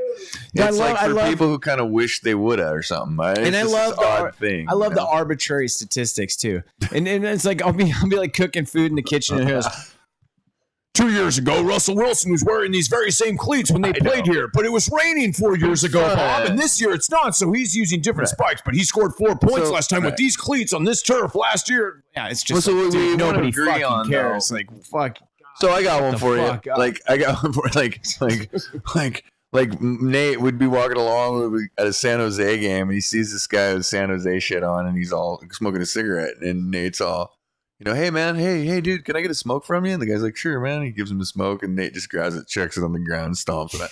I don't want no fucking cigarette from no fucking San Jose fan. I remember that shit's funny, dude. Hell yeah. Or like we were in line, and there was some Sounders fans, and their kid was in line with them, and their kid, and Nate's all, like, oh my God, you poor kid. Is that child abuse? You got a goddamn Sounders jersey on. Right. And the parents are like mad. I mean, like, kid, oh my God, how dare you? Mm. And like. Have you ever been down? You've been downtown Seattle during a Seattle game? Like a Seahawks game? Yeah. Well, I mean, where do they hang out? Because that's way on First Street. Oh, what's downtown? CenturyLink Field. Mean? Dude, it's like. No, I know where the stadium like, is, but there's nothing around there. Tons really. of bars. It's basically just fucking absolute. It's like mall land, though. It's not really downtown. It's like Panda fucking Monium. Yeah. And the tailgating just goes under the fucking 99 bridge. But it's like you were just bringing that up. I remember where we parked. James is like, dude, this is the only parking lot, and it cost a lot, but it was right by the Clink. 35. It was like $40, and even to us though, we're like, that's fine. We're right here at the Clink. That's the normal amount to park in Seattle, though, right? Just to go to work. Yeah, but I looked around and I'm like, James, we're in the Chargers parking lot. We were like the only Seahawks fan, and there's like these dudes wearing those like lucha wrestling costumes, all lucha libre, with fucking all Chargers gear, Chargers flags, and fucking we were like, we had to like, should we cover up our Seahawks gear when we walk past these dudes? No, they just, like you said, they were friendly as shit and saying shit like that, like, you're wearing the wrong hat, and shit like that. Yeah, it was fun. No, I mean, I don't know, like, it's all fun to me. It's fine as long as nobody's blocking my view. Totally. But I just want to watch a game, and as long as nobody's trying to make me like make it all about like. When I go to rock concerts or games of any kind, I watch the game. Yep, me too. Doesn't matter which game it is, or I'll go to a high school game. I just don't care. I like sports. Me too. I'll go watch high school football. I'll go watch high school basketball. I am the guy, really like you said, at the Seahawks game, I never sit down. I'm the guy who's screaming the whole fucking. I'm the guy I'm the first guy as soon as like the Chargers would take the field, I'd be like, Phillip Rivers, your mom's a fucking whore. Like that's me. Yeah, that's kind of like football only. That's only like because football is basically illegal. Like people are just assaulting each other for the couple hours. Dude, so people say shit to each other that you don't normally say to people. Oh, I said everything like that. Like your dick's fucking small. Fuck you or whatever. I'll just say fucking whatever. No, I mean, like, that's the one thing, like I said, the Timbers chants have that in there. Like, they just have it in there, like some, I can't remember how the chant goes, but there's a part of it where it's like, something like, where the Timbers are the best, and like, fuck all the rest. And then everybody's like, it's like a chant back and forth of, fuck them all, fuck them all, fuck them all. Like, and it's like 20,000 people just, fuck them all. That sounds awesome. Oh, it's incredible. It's just like, I don't know, man. The uniformity and the fucking the preciseness of the Timbers chants compared to other MLS teams, it just seems the other teams seem juvenile. Like there are people who professionally do art and professionally like lead the cheers. They have groups of people who are very serious about it, and like it's only Europe can contend. There's nobody in America that can contend. And they've basically, the Timbers Army concept and the people involved in it have spawned numerous amounts of groups at other MLS teams now. It's a completely different landscape over the last 10 years of them being pro. That's what I've heard. Like, it's an educational, intelligent, like you said, very kind, but also super laid back. Like, I took Matt Shank once, and he stuck 2 tall boy Rainiers, or maybe they're just regular Rainiers, in his armpits. And walked in like that, right? Because he didn't want to buy beer, or those are just extras. So we sit down and we were like in the fucking front row, pretty much, dude, of like this little section. And we sit down, and right when he sits down, this one goes about 3 or 4 stairs down, and the lady just looks over, picks it up, and goes, "Is this yours?" And I mean, that's how people respond there, Right. They just nice, and like everybody high fives each other. There's really not.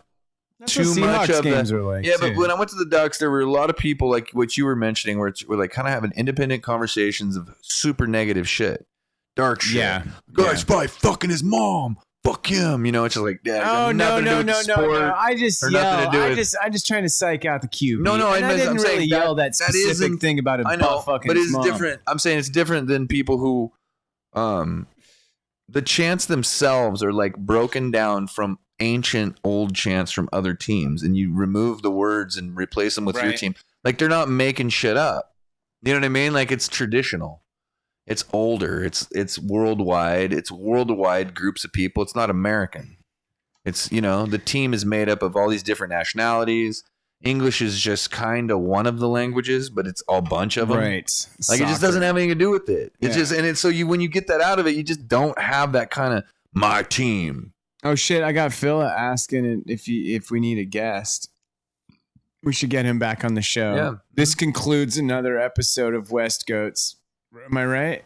Yeah. What time I need is it? some dinner. Oh, yeah, we're done. 2 hours. I know, right? Fucking A, right. All right. Well, have a nice night. I hope your team got picked. The NFL draft tonight. I wonder who the Seahawks got. Oh God! You know what? I'm not really watching football anymore. So hopefully they got Denzel Washington. You shouldn't do that because when they start winning and you start watching them again, you're gonna feel bad that you've actually recorded yourself. I always say that, but I'll always kidding. watch. No, it's like I can't. It's like a drug. I can't help it. I'm gonna watch. No, why not? Yeah. What I mean, I don't understand. We could like when you put a TV up at practice and we're just watching the Seahawks while we're rocking. I just don't know what the. It's because the sport pisses me off and it's all rigged and it's all bullshit.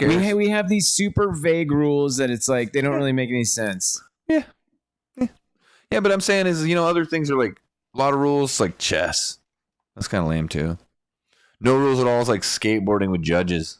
That's really stupid. So I'm into the in between. You know what I mean? They're doing the best they can.